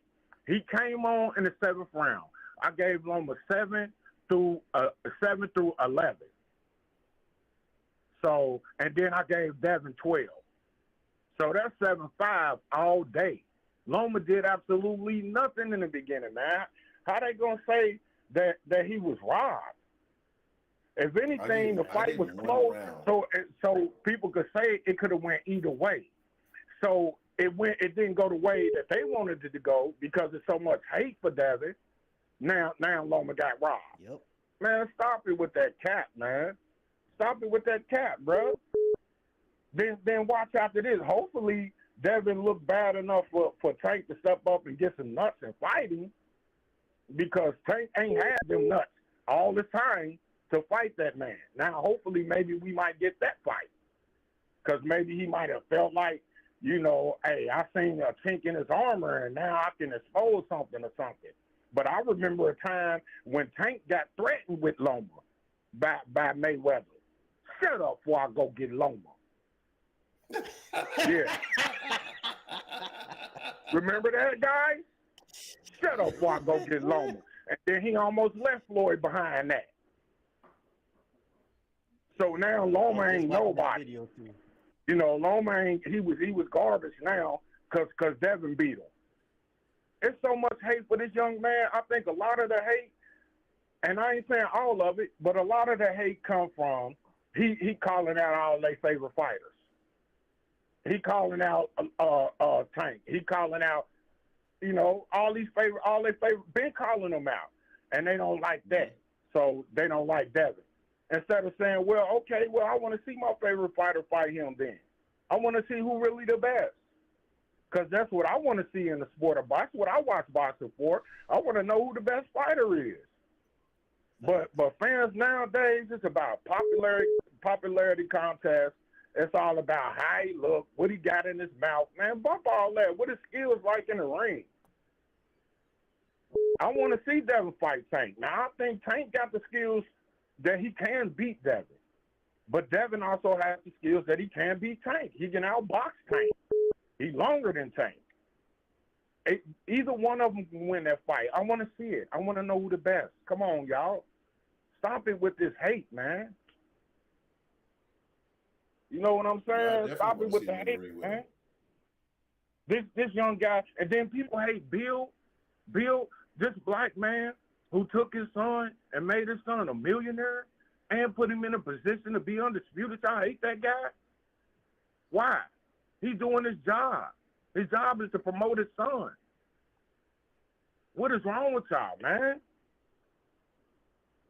It don't make no sense, bro, to me.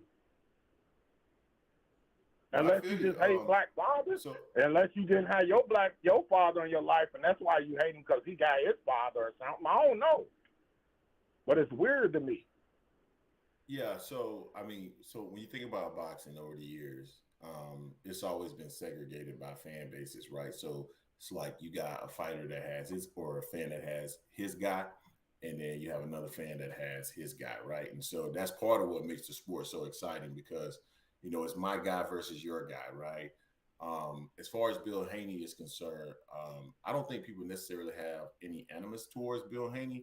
I think from my perspective, and this is just my perspective, sometimes Bill Haney puts himself in a position where it's almost like he's behaving like one of these young guys, right? Like getting into Twitter beefs and back and forth with Tank and talking about who got more money. Yeah, you're your son's trainer, you're his manager, agree with all that. Do you want to promote your son? Absolutely, but I think there's other ways to do it. So that's kind of the reason why I feel like there might be a little bit of animus towards him just from that perspective, but not overall, right? And then as far as like Tank versus Devin, I just think that Tank is now he's in a position where he's making a transition in terms of who and all the guys that he's willing and going to fight. And I think Ryan Garcia was a part of that journey. I think you're going to see him in the ring with Devin Haney eventually, if Devin Haney can make the weight. And from what I've seen, I don't think Devin can beat Tank. I don't think he can beat him. Yeah. Yeah, but let's see it. Let's see it though, Greg. Absolutely, I agree. Wish and hope. Let's see it. No, I agree. I want to see the fight. Absolutely. Yeah, I want to see the fight. ASAP, as a matter of fact. Yeah. I don't see Dev beating Tank, because Tank has a high boxing IQ, but Tank has one thing that none of the other ones have. He has that power. He has that power to put you on your ass, whether it be a hook, uppercut, a straight left, anything. He can put you on your ass. The other three, Dev, Shakur, Loma, they don't have that type of power to do that. So what if he don't get the opportunity to do that, though, Jason? What if he don't get an opportunity to hit Devin with that punch that put him on his ass? What then? He always losing every fight until he knocks somebody out. So if he don't never get that opportunity, he loses. Yeah, but Dev was getting touched up by Loma. Dev was getting touched. He got touched up a little by Kambosos at times. You know, I don't think Dev's jab is going to be enough to keep Tank at bay. Tank's always usually the shorter fighter has no reach on no one. So I mean I don't think that's going to matter for Tank. But I think it's going to be a hell of a fight if they do fight, though. In my opinion, all Tank has to do is be offensive. Like, for whatever reason, Devin goes into a shell. He doesn't think about necessarily, defending, rolling shots, ducking shots, and countering out of his defense. So making that transition from defense to offense, he tends to just kind of go into a shell. So if he goes into a shell with Tank and let Tank just be offensive and unload, he's going to get knocked out. Okay, so I don't know what fight y'all's watching, but yeah, the later rounds, Loma was catching Dev a little bit, but a lot of them flurries was hitting nothing but air, nothing but air. I don't disagree. But with the that. commentators were still like, "Oh, look what Loma doing." There's nothing but air. Then Devin come back popping 2 times, and they say absolutely nothing. I don't disagree. Yeah. Oh no, I didn't agree. I hated the flurries that they gave. They went crazy with when a lot of them weren't hitting number glove or they were missing. I'm talking about the flush shots that Loma did catch Devin with on multiple occasions. He can't let Tank do that. He can't let Tank do that. That's not going to be good for him. Agreed. Okay. So this is all I'm saying. As far as you saying Bill Haney brags about the money and people don't like that. Elon Musk talk about his money. He talk about how rich he is. I don't see no black people stop buying Teslas and stuff. It only works when it comes to our people. We don't like to see our people with no money, man. That's crazy. If he want to show money, he proud of his accomplishments. We should be celebrating that. I'm the type of dude who be like, congratulations, man. That's what's up. That motivates me. I don't think that's it, though. To be a better person. I don't think that's the issue, though. I don't really think that's the issue because I don't think people begrudge him for, like, if he's rocking Rolexes or he's driving big cars or he's living in a great house. I don't think people begrudge him for that. I think when you take on a persona of a man that's like 20 years your junior, I think that becomes an issue. Why are you talking to a 24-year-old talking about you got more money or your lifestyle is better? That doesn't make sense to me. Not at a 40-something-year-old man. It's his job, Greg. It's his job to put his son on a pedestal. You think about it. They like to say Tank don't need to fight there because he don't sell. He don't make money. Evidently, if you Google that, what's Devin Haney's net worth right now, it will say that Devin Haney was the highest paid lightweight in 2022. Google it, and it'll show you. Okay. But according to Tank fans, he don't sell. How he the highest paid lightweight in 2022 if he don't sell? So Bill has to put it up there. We making money. We making more than your favorite fighter. So that they can stop with this narrative that Devin Haney don't sell. If you're making the argument that you guys are saying we don't sell, I get that. That's fine. And if you're promoting him through that lens, that's fine. But that's not what he was saying. What he was saying was, Tank, I make more money than you. That is completely different. Take yourself out of it, Bill. We don't want to hear about what you make. If you're promoting Dev and you're talking about how Dev is shining, that's cool. But why are you talking about you as though you've been in the ring, as though you are 20-something years old, going back and forth with a 20-something-year-old? That doesn't make any sense. That's the part that I don't like. So if they say something about Bill Haney, he ain't supposed to say nothing back about himself, right? Because the reason why he did that was because they called Bill Haney old, right? Right? They called Bill Haney old. Then he was like, do I look old in? He was like, do I look old in? I can get your mama. I can get your girl. Then he started talking this stuff. It's just talking smack, man. Why people not going to like him just because he talking smack? So what? He talking smack to another fighter, to a fighter. He's not talking Yeah, smack but he's to not you. the fighter though. Huh? That's my problem. Is he's not the I fighter. said I know I If corrected he was myself. If he was going in the ring, fight. if he was talking that shit and going in the ring and backing it up like Floyd did, Floyd was talking that shit about being rich and all that, and then going into the ring and kicking ass, then it's like, I got no problem with it. I don't want to fucking hear about the manager who's never going to step in the ring talking shit to the fighter. I don't care. I don't want to hear that. Who could be his son? He could promote Devin in a different way.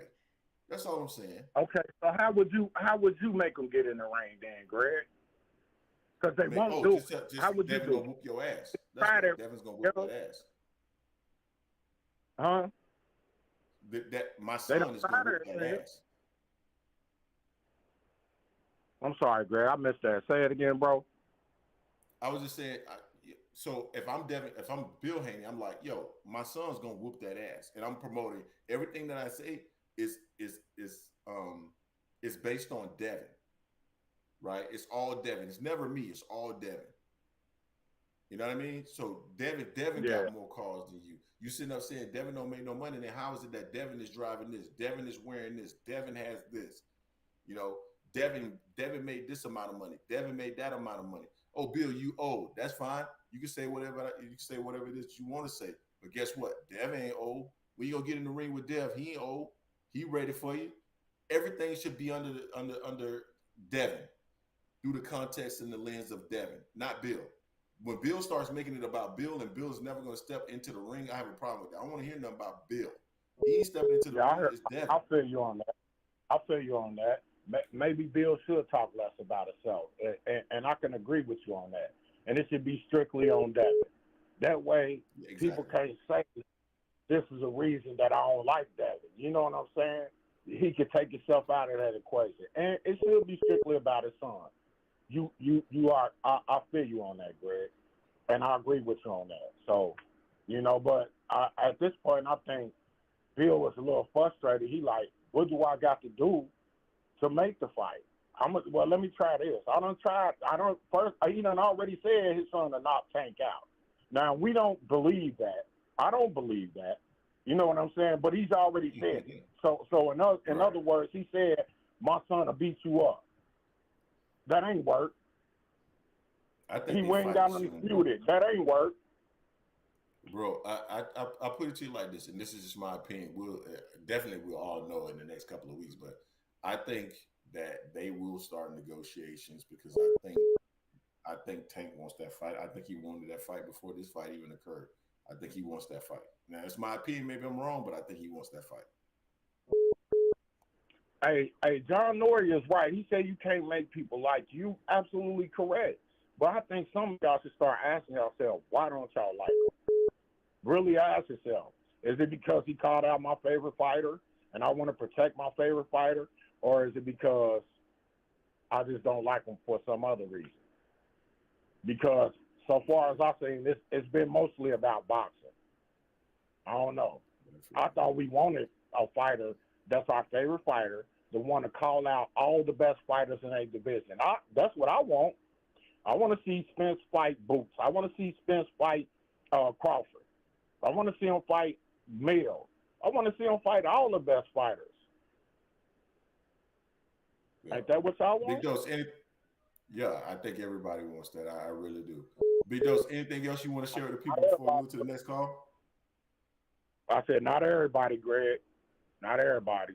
Some people in the protection committee. And they don't want him nowhere near that fight. I feel you. That's a fact. Anything else you want to share? Nah, man. Just salute to y'all. Salute to everything y'all doing. Love talking boxing with y'all, man. And y'all doing a good thing, man. And salute to y'all, man. Keep it going. Appreciate you, bro, man. Same here, man. Enjoy your Much call. respect, man. Much respect. Appreciate it, man. Same here. All right, there you go. Later. That was our guy, Big Dose. Who we got else calling in, man? I know we got some more folks. We got a 203 calling in. You're on the Angry Man podcast with Jason and Greg. Who do we have in the building? Hey, what's going on? It's the boy Tunnel Vision. We got my guy Tunnel Vision in the building. What's going on, Tunnel? Nothing much, man. Kind of funny, man. Like I always say that for sure. I always say when it comes to like Bill Haney and Devin Haney, and I say like a lot of their fans, I always say that they're kind of like that mother who gets that call that their son's been shot and killed, and they're sitting there talking about how great their son was, how he was such a nice person, and he's never done anything wrong. He's always nice to people. And then you're seeing the pictures of him throwing up the gang signs. You're seeing him when he's getting buried. They got the flag draped up on his casket. When it's clearly, it's very clear that he was up in the streets doing some things, and that's why people, certain people, I guess, don't like him. And that's the reason why he got shot. And I think when it comes to Bill Haney, when it comes to Devin, it's the same type of thing. People don't dislike them. I don't think it's not a black thing, because there's also a lot of black people that kind of pushed back away from them, just because of some of the things that they do. Even like when it's come in the last couple of fights, them acting as if they could fight Tank Davis. When we know at first it was, we signed a slave contract. We took a major price cut as far as we get paid to make this fight, just to make these fights happen, because we're making the sacrifice to become undisputed. And then after the first fight with Kambosos, all of a sudden we don't have to do the second fight with Kambosos. We can fight Tank right now, which is not the case. All of a sudden they're not, they didn't. It turns out they did take a price cut. They were actually getting paid the most money they had ever gotten paid in their lives, with a 25% uptake. But so it's just the contradicting things. And then after the Kambosos fights are done, again they're acting like they can fight Tank, which is like, no, you can't fight Tank. You're fighting Lomachenko. And the entire time, Errol is saying, nah, you're fighting he's fighting Kambosos next. Even gave the date and everything, but you're acting like you can fight Tank Davis when you really can't fight Tank Davis. And you're just getting caught up in this. Or you're getting caught up in things like saying, that you don't bet. You don't bet because of your religion. But then there's videos of you, saying how when it comes to Tank Davis, you bet, and you won money on that particular fight when Devin Haney fought Tank Davis in the ring. In sparring. And just different things like this. All like you're trashing Tank when he's fighting Gamboa. You're pissing on him, saying Gamboa's old, he's washed up, he's done. Then literally the next fight, you're fighting Gamboa. And all of a sudden he's a former world champion. That's when he's fighting former world champions thing started. And these type of things and then you're getting consistently caught up in contradictions, like over and over and over again. Okay, you're caught up in lies, also over and over and over again. That's why people sometimes, get kind of pushed away from them. But I remember like when Tank Davis was fighting against Isaac Cruz, and they were just trashing on that fight, and their promoter was saying that the fight wasn't selling, it wasn't going to make any money, and Haney's fight against Joe Diaz was a much bigger fight, and so LRB steps in and says, okay, if you really want to compare, let's compare. And he starts, talking about how much that fight's going to generate, what the ticket sales are for that fight. And then all of a sudden there's blowback, like, why are you doing that? Why are they saying these things? And so it's always like this. They always act as if they're not doing anything or they're not saying anything, which they are. And it's like, and if you want to do that, that's fine. There's nothing wrong with that. But, hold that though. Hold that. Don't start acting as if you're not doing anything. It's like a kid who's smacking somebody, and somebody turns around and smacks him, and he's running to the teacher talking about how he's been hit. And so it's like, stop doing that. Stop doing that. Just own up to what they're saying and stop contradicting yourself all the time. And I think that's the thing that pushes people away from him. No, man, I understand what you're saying. Yeah. You actually put a lot of good information out there. I had not known about the whole comment about wanting to fight Tank, when in reality he was locked into a contract to fight Lomachenko that we all knew about. I guess that's maybe something that I missed. I don't really necessarily follow what they say to that extent. Like Bill Haney and Devin. Devin's always seemed to be a pretty stand-up kid to me, man. So for me personally, I like him. I don't have anything against. I like all those guys at 135 pounds. Um, but no, I think you make an interesting point though, Jay. What's your thoughts on it? Jay, you there? Was it shit? I was sitting there, I was responding to chat.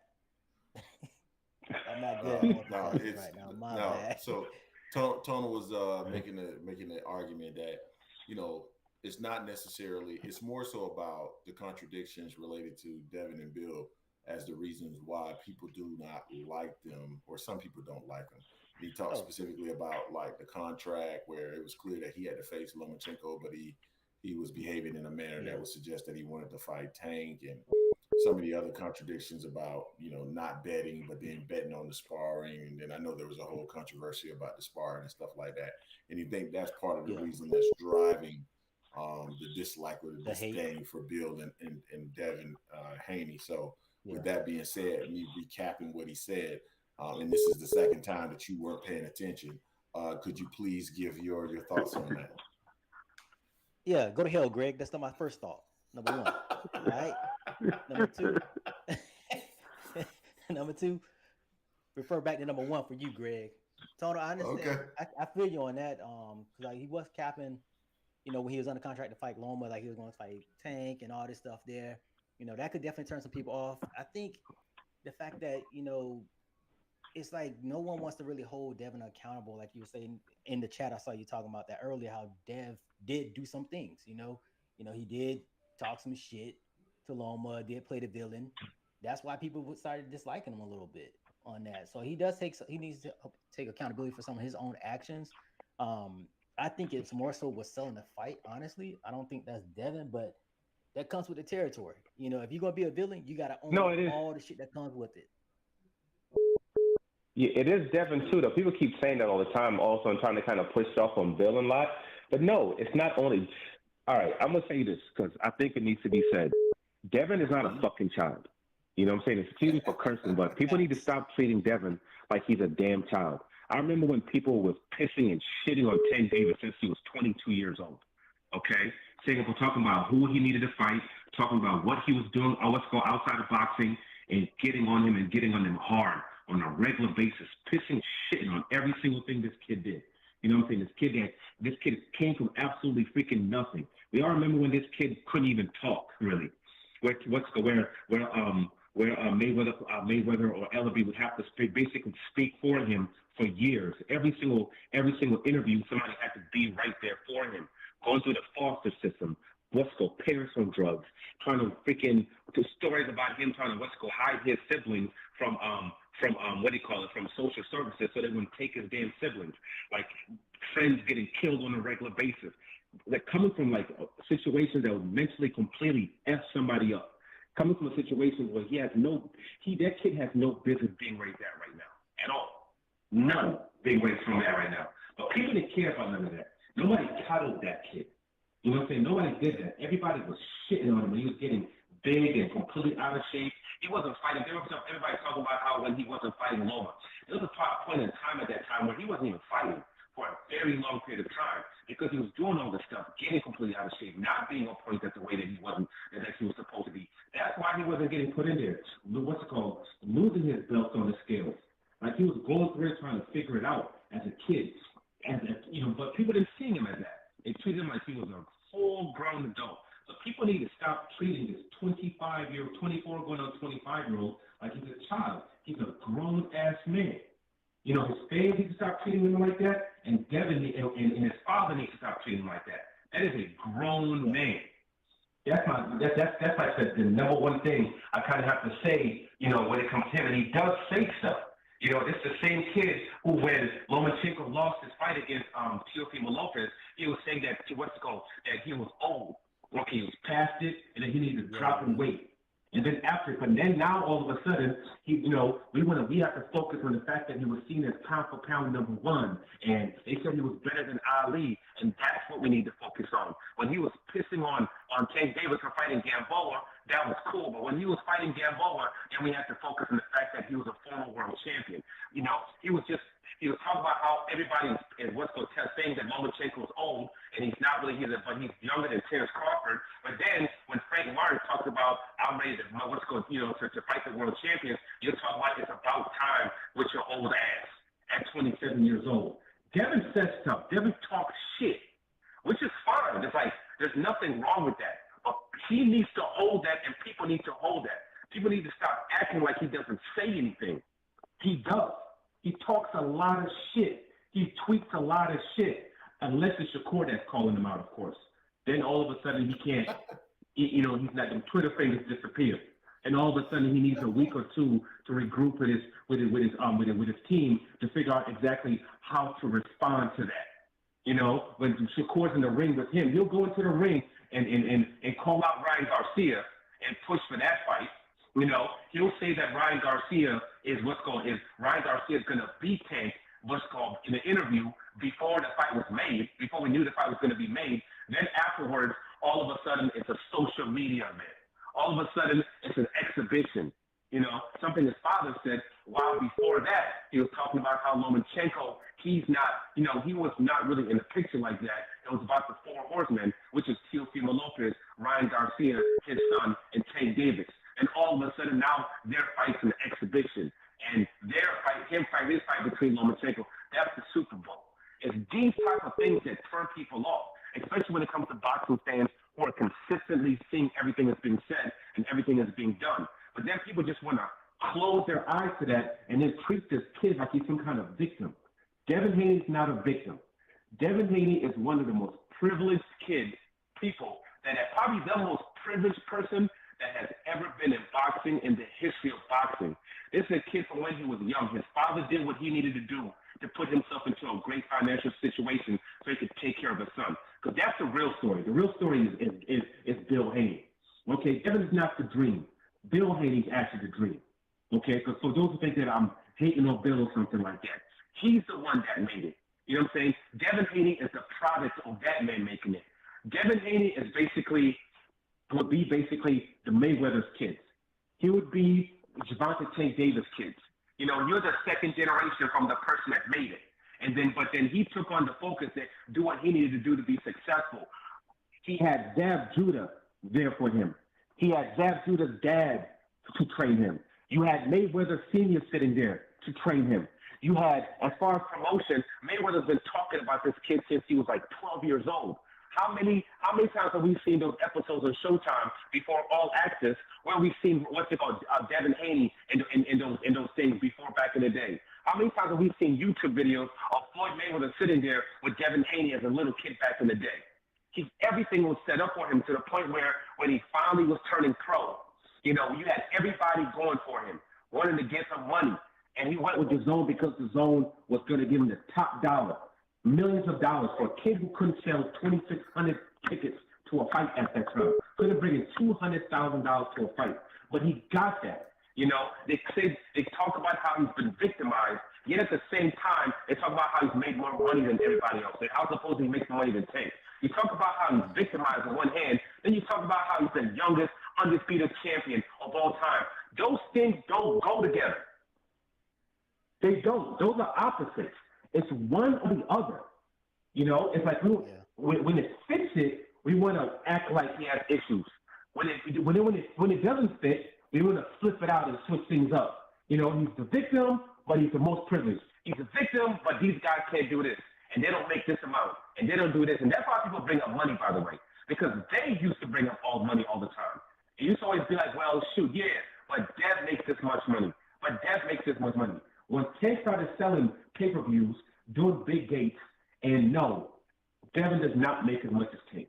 With the gates that he gets, the pay-per-view that he gets, there's a reason why Tank turned down $10 million to fight Ryan Garcia and laughed at Eddie Hearn. Because that's what he already makes. That's the reason. This is the reason why people have so many issues with him. That's the reason. Which is fine. If you want to build yourself like that, that's cool because it can work for you. If you're fighting top-tier competition, and your people will buy tickets and come to your fights. So you can build yourself that way. Absolutely you can. But do you know what I'm saying? Stop acting like you're some kind of victim when you're not. And that's the main issue that I have with it. Floyd Mayweather, he doesn't sit there and act like he's a goddamn victim. He'll F you. Yes, I'll show you my money. I'll show you my cars. I'll talk my shit. I'll do all that stuff. You don't like it? Oh well, F you. You're gonna buy the tickets if you hate me. You're gonna buy the tickets if you like me. He doesn't sit there. Oh my gosh, why are you saying this about me? What's going on? I haven't done anything. He doesn't act like that. So if you want that, be it all the way. And that's the issue that people have. But don't say Devin doesn't do shit, because he does. He does it all the time. Yeah. Anything else you want to share with the people before we move to the next call? Yes. One last thing, and then I'm out. Yeah, and I think the only reason that people talk about when it comes to Devin, they say that he's doing the same things as Tank. When the caller called about the grill, they're not talking about him putting the gold grills in his mouth. They're talking about the fact that Tank Davis had diamonds in his teeth, and all of a sudden Devin had diamonds in his teeth. They're talking about how Tank got he had like a certain guard for his mouth, and all of a sudden Devin went and got the same guard for his mouth. They're talking about how Tank got like certain chains, 3 chains, and they had his promotional company set up on this particular chain. Then Devin went and got the same thing on his chain. They talk about how when Tank, no one really had leg tattoos. All of a sudden, Tank filled his legs up with tattoos, and all of a sudden, Devin filled his legs up with tattoos. Yeah, I remember that. Tank was talking about the Brinks truck. Tank was talking about the Brinks truck, and all of a sudden, now Devin was talking about the Brinks truck. So, you can take that with, whatever you want to take with it. But it seems as if there's a lot of things that, Tank does, and then all of a sudden, it's like Devin does it all of a sudden. Like right afterwards. And that's just a couple of things off the dome. There's other things as well. That's why people are kind of saying that, it's like, in the first 2 hours, like, nah, whatever. Like, everybody gets a chain. I was like, whatever. Everybody gets a tattoo. But then when it's starting to get, like, one more thing after another, after another, after another, after another, after another, it's kind of like, I don't know. Maybe it's something or maybe it's not. But that's the reason. I'm not saying that's what it is, but that's the reason why people actually say that stuff. Gotcha. Y'all have a good night, though. Calling in, Tunnel.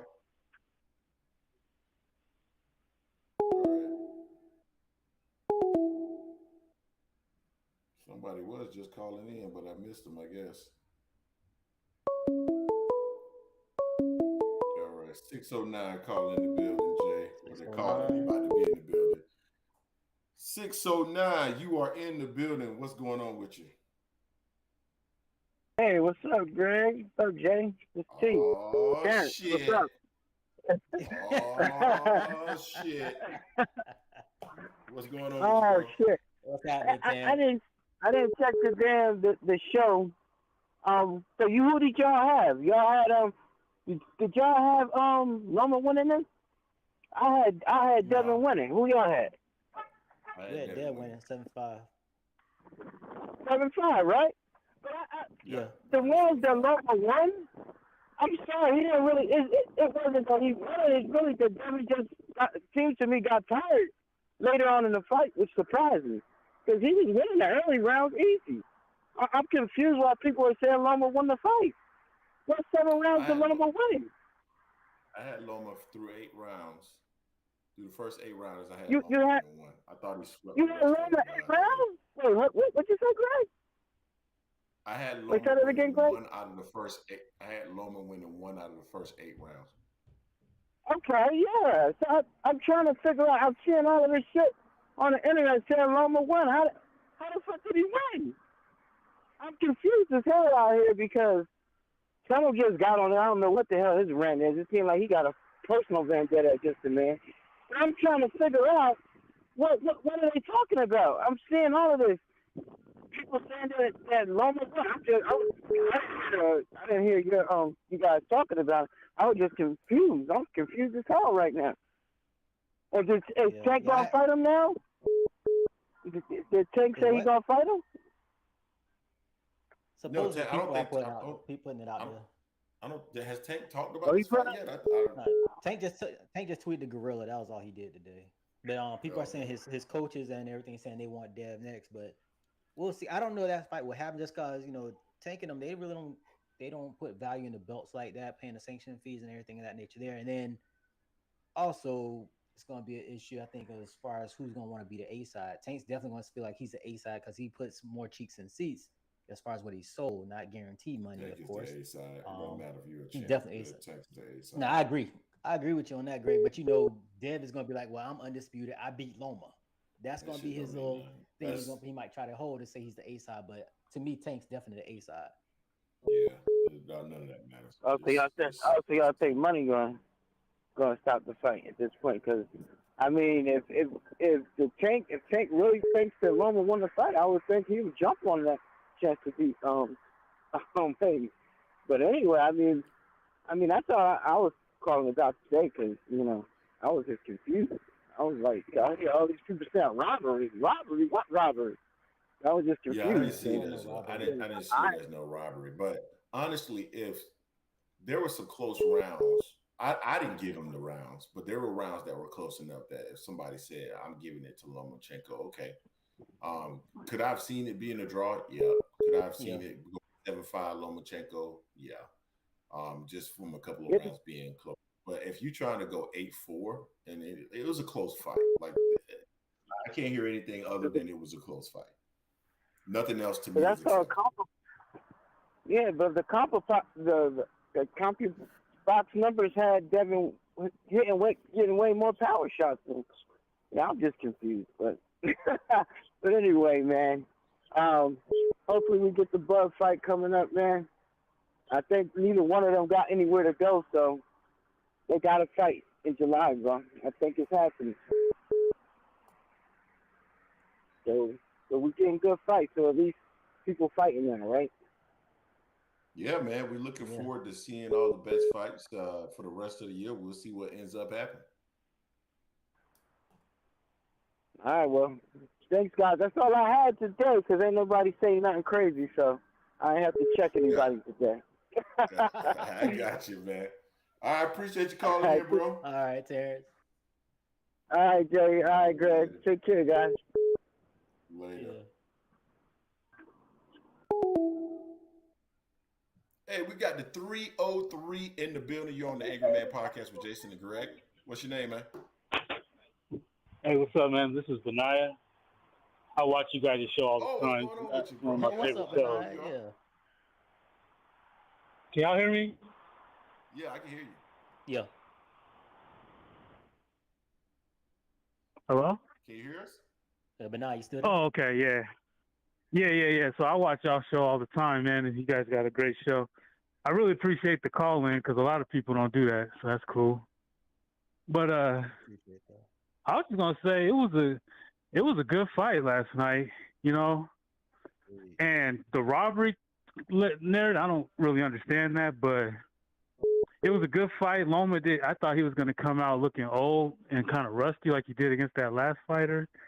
He did, and I thought Haney was going to just be too big and just durable for him, and it was competitive, so I thought it was a great fight. Haney won, he defended, so that was just like people calling the folks that don't like Haney haters, but that defense is big to me, because Kambosos didn't do that, and Tio didn't do it, so that's a good look. Yeah. Also, now that I think about it, I kind of felt like in certain spurts of the fight, Devin kind of fought small, kind of crouched down a little bit. I didn't think he needed to do that. He gave up his height. Yeah. But go ahead, Bernard. I'm sorry. Yeah. No, it's all good. But a lot of from what I'm like reading and hearing, I think people on either side are kind of biased in general, but Loma's footwork was quite impressive. You know what I mean? Like, if you think about it, I gave Loma the first round, because it's like he had Haney backed into the corner, and Haney looked a little overwhelmed after that first round. Like, oh, this is going to be a real battle. I'm in the minority on that one, but that's how I felt, because I see a lot of people talking about punches landed, but correct me if I'm wrong, isn't ring generalship part of how they score it?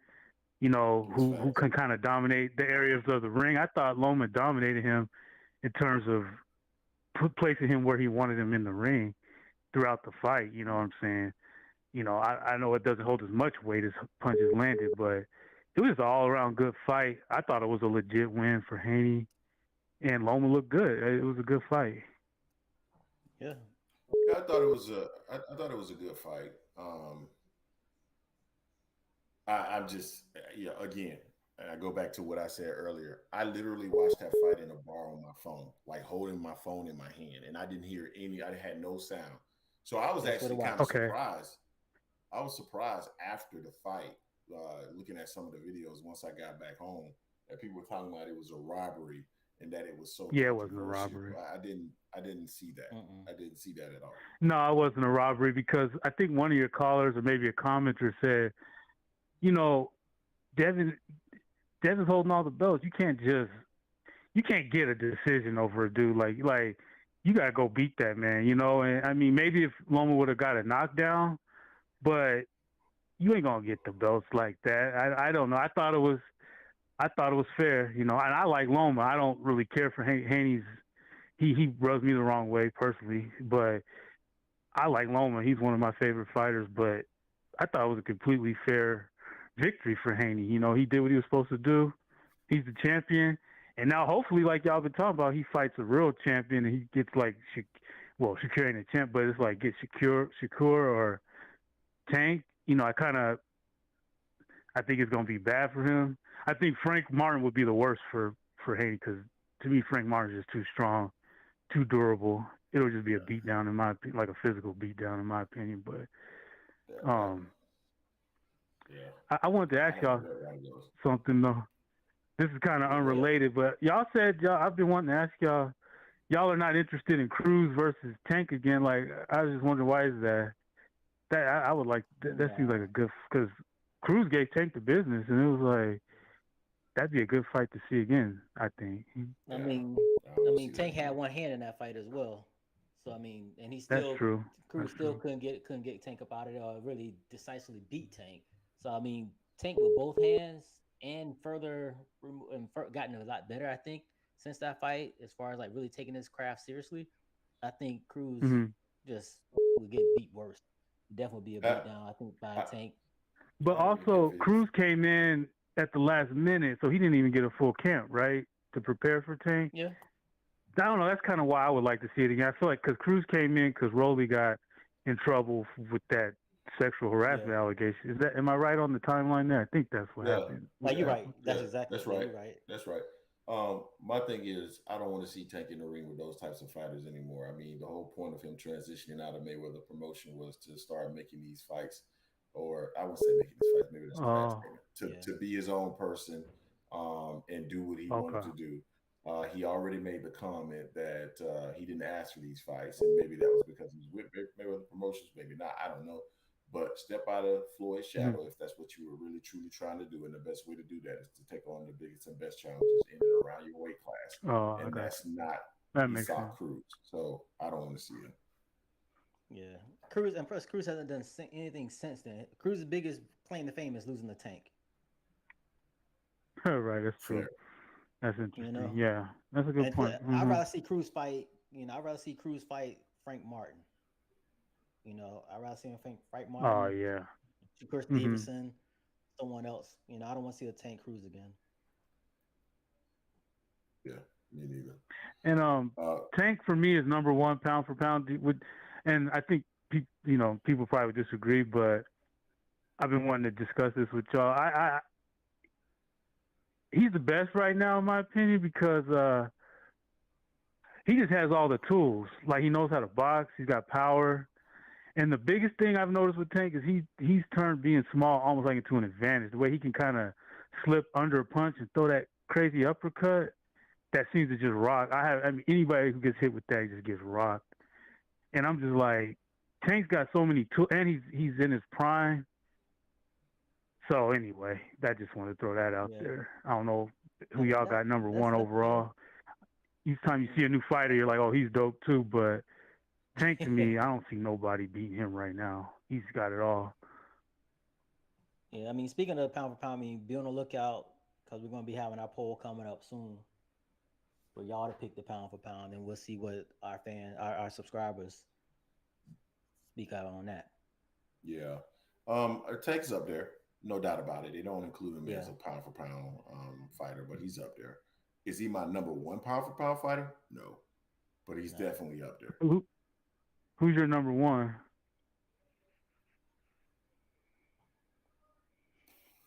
Boy, I have to go with Spence, honestly. It would be. Oh, it's number one pound for pound? Okay. Yeah. Spence and Jamel, just based on what they've done. And I hate doing pound for pound lists because, man, it's. Yeah. Yes, I don't want to leave some. I have to take my time. I just can't. I don't like doing off the cuff because I know I'm gonna miss something. Right. Thinking about. And it also depends on what criteria you're using too, man. Yeah. You know, so. Yeah, that's why I asked, because Tank, I don't know if I'm being emotional just because I've seen him just dominate, the past few years, but at the same time, he's dominating, like, Rolly's not good. He's trash. And then it's like, he dominated Ryan Garcia. To me, Ryan Garcia is good, but he went in there stupid after the first round. It's like, bro, you don't know who this is you fighting? Like, I didn't get his strategy after you gonna just try to manhandle Tank? That's dumb. So I don't know. I might be thinking with my emotions on that one as far as picking Tank right now. Only reason Spence ain't number one pound for pound for me because he's only been at 147. He hasn't gone anywhere. And Tank, he's fought in 3 divisions now, I think, and I believe. Mm-hmm. So yeah. Anyway, yeah. Yeah, no, that's a fair statement. It all depends on like the criteria you're using. Totally fair statement. Right. But anything else you want to share with the people? No, hey, thanks for taking my call, man. I'm gonna send y'all something here when I get off the line. Appreciate the show. Oh man, appreciate you, man. Thank you. Yeah, appreciate you. All right, right on, man. Later. So Jay, I think we're gonna take one more call, man, and then wrap up the show. We got the 718 calling in right now. 718, you in the building with Jason and Greg, the Angry Man Podcast. What's your name? What's going on? This is Al. This is Swagger.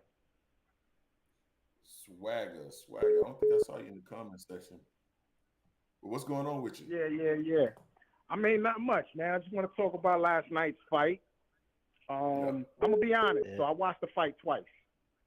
First time I watched it, I scored it for Loma with no problem. I scored it 7-5. What I like about Loma, I like the pace that he was keeping. I like the pressure. Now, with that being said, I rewatched it this morning. I'm not going to lie. I still scored it 7-5 Loma, but I kind of understand where different callers were saying, and I was looking at another podcast earlier, and it kind of made a little sense as far as the type of I'm noticing the type of style that I like from a boxer. I like pressure fighters. So I felt when I was watching a fight, I felt that Loma, he kept the gas on the fight. To me, even though Dev was the quote unquote bigger fighter, he wasn't backing him much for me. He wasn't able to control distance. I see some callers saying that Loma was that Dev changed his game plan. Yeah, Dev changed his game plan because Dev had no choice because Loma, from the beginning of the fight, he was up in Dev's chest. Dev was trying to jab, but it just wasn't working. Now, like I said, with that being said, when I rewatched the fight, I still gave it to Loma, but I see where I'm kind of floored at, and I think I got to kind of make a different conscious decision as far as how I score fights. Dev, to me, was getting off more when I rewatched it. But what did it for me with Loma, I felt Loma had the more crisp, hard shots. I felt Loma had the quote-unquote more effective shots. So maybe when the crowd cheered, I think I cheered too. I'm going to be completely honest with you. But like I said, when I rewatched it, I do felt Dev went off a little more. I felt Dev he was working the body strong. I felt that was A1 with his game plan. He was attacking that body from round one. But I just felt when Loma came on, like the little 10, 15 seconds of certain rounds, just the way he came up with his shot, I felt, to me, I don't know, at that moment, I thought he won it. I looked at the CompuBox stats. Loma threw 100 more shots, right? He only landed 14 more shots. So with that being said, I think that's another thing that kind of tricked the crowd where we thought Loma dominated because he was swinging so much. But the reality of it is he wasn't really connecting. Yeah, Not he if was you miss missing a lot. not if Those you throw flurries 100 that more Jason shots was talking and you about. only land 14 more. Mm-hmm. Yeah. You The know, majority of those so shots happen in round 10 and 11. yeah, I mean, yeah, okay, see, let me ask you guys a question, right? Because that's what did it for me right there, right? Let me ask you guys this question. All right, so when we all judging this fight, for me, like I said, I'm not even mad at it. When everybody said it was a robbery, everybody's wrong, whoever's saying that. It wasn't a robbery. I think it was fair. But like I said, I did score for Loma, but I could see if somebody scored it for Dev, right? Cool. I'm cool with that. But my issue is there was 2 rounds where Loma dominated. Was there 2 rounds or 3 rounds where you felt Dev totally dominated? Or it was just kind of like a standstill and maybe Dev got off a couple of more shots than Loma? I said that in the video that I did. I felt like the ones that Loma won, they were more clear. The ones that Devin won, they were closer rounds. And I think that's partly why people feel like Loma got robbed, right? Yeah. I definitely thought the rounds that Loma did win were clearer rounds. Yeah, that was my issue. That was my thing too. But like I said, when I rewatch it, man, yo, could you imagine if Tank really did have if Dev had Tank's power, the way he was attacking that body, it might have been a very different. Like even, I'm sorry. Loma wouldn't have got past 6. Mm-hmm. No, he wouldn't have. He wouldn't have. Now, with all, I'm sorry. With all that being said, I don't know if Dev want to payday fight Tank, but he ain't gonna last because I don't think he'll be able to. Just from watching him fight Loma, I see Loma do got more faster feet, but the difference is Tank is real crafty. He's real crafty. Tank could take a shot. He'll take 2-3 shots to land a shot or 2, and that's gonna break Dev down. I don't see him. I don't really see him hanging with. I don't see him hanging with Tank. It would be lights out. If Loma was a year or 2 younger, he would have knocked Dev out in the 11th round. He took his feet off the gas. Dev looked like he literally was dazed, and then I don't know what the hell happened. He just backed up. I don't know if he didn't notice it. I don't know what it was, but if he would have stepped on the gas, it could have been lights out for him. Then we would have all been talking, singing a whole different tune. But yeah, fighting Tank, I don't think that's a good move. Also what you said a little earlier, which I thought was spot on about Shakur. I feel Shakur is the truth. He passes my eye test. He got to step his game up with his competition. So it's like I want to go for him all the way, but I really don't know what he can do. Yeah. No, I agree with that. Like he passes every test when you look at him from an eye perspective. But again, until you actually have somebody in there that has, and I'm not saying they got to have every attribute that he has, but someone that's in the ring with him that has an above level attribute or 2 that he has to deal with. Because to me, the people that he has fought so far, they don't have above level attributes. They're good fighters. They have good attributes, but I'm talking about someone that has above level attributes, above average level attributes in speed or power or ring IQ, something that he actually got. Oh shit, like this guy has real power and real ring IQ or real speed and real ring IQ, something that's going to force him to actually have to work. And then we'll know to what extent he's at this kind of special level. You know what I mean? Mm-hmm. Right. 100%. 100%. But that was it, guys. I just wanted to get that off. Like I said, I mean, it was a great fight. I don't think Loma should be upset. He shouldn't hang his head. He fought real good. Even Dev, I give him credit. I thought Dev did good. Just one more thing. I think it might be time to get rid of his father. I thought his father was. I was thinking that. I think Dev needs a new trainer, bro. I was thinking that when I was rewatching some of the rounds earlier today. I think you're spot on.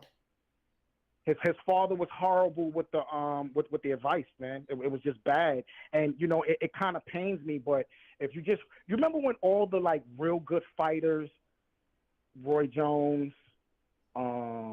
Mosley, Trinidad, when their sons are like basically, you could say either getting the ass whipped or it's not looking too good, I'm noticing none of them got a plan B for their kids. And Dev's father just was not saying the right thing in the ring. It just looks like, I mean, you know, in the corner, to me, he just wasn't saying the right thing. And to be honest with you, Dev willed that fight. That I will give.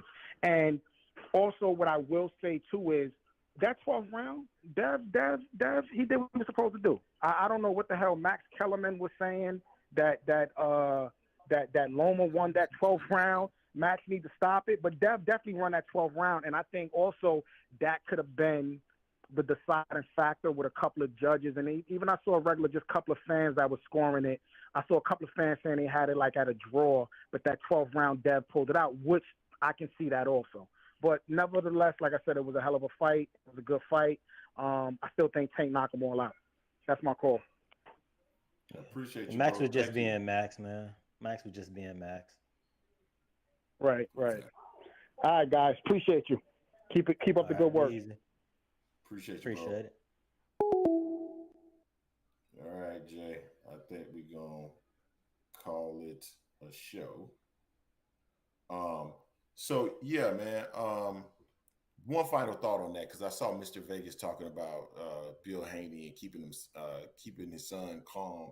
It's not necessarily instructions for me. It's actually Devin's his improvement over the last. I think Devin should go back to Mayweather seeing. Like honestly, I would think that Devin would have progressed more than what he has progressed over the last several fights, and I think the progression stopped once he started working with Floyd Mayweather Sr. In my opinion, it's not so much about the instructions that he received. I'm talking about the level of skills that he has displayed in the ring over his last couple of fights. I think he should be improving at a much greater rate.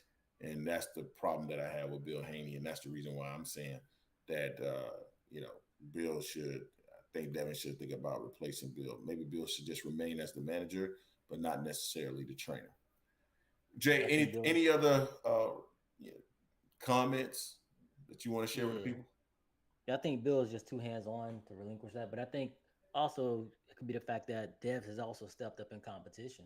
That made it harder for him to really show different things, but I think he needs a few more things. I don't think he was also listening fully to his dad yesterday, because when his dad told him to stay on the outside and use the stick, he didn't.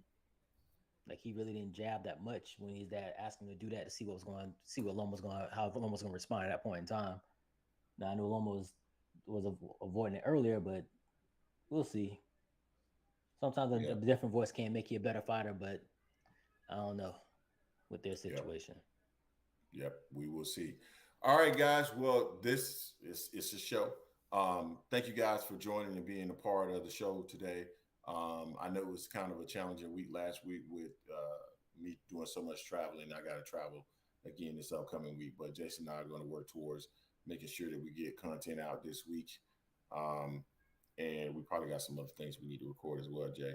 But again, thank you to everybody that contributed to the channel. Jay, I think you got the names. If you want to run those off very quickly so we can get shout outs to them. Yeah.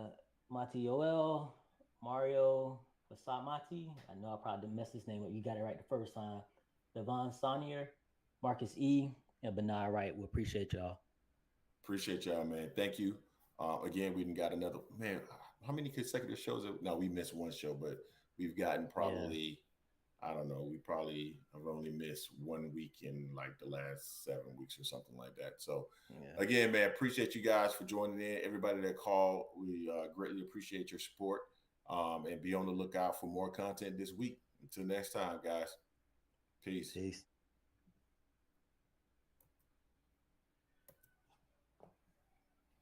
All right, let me see if I can end this stream.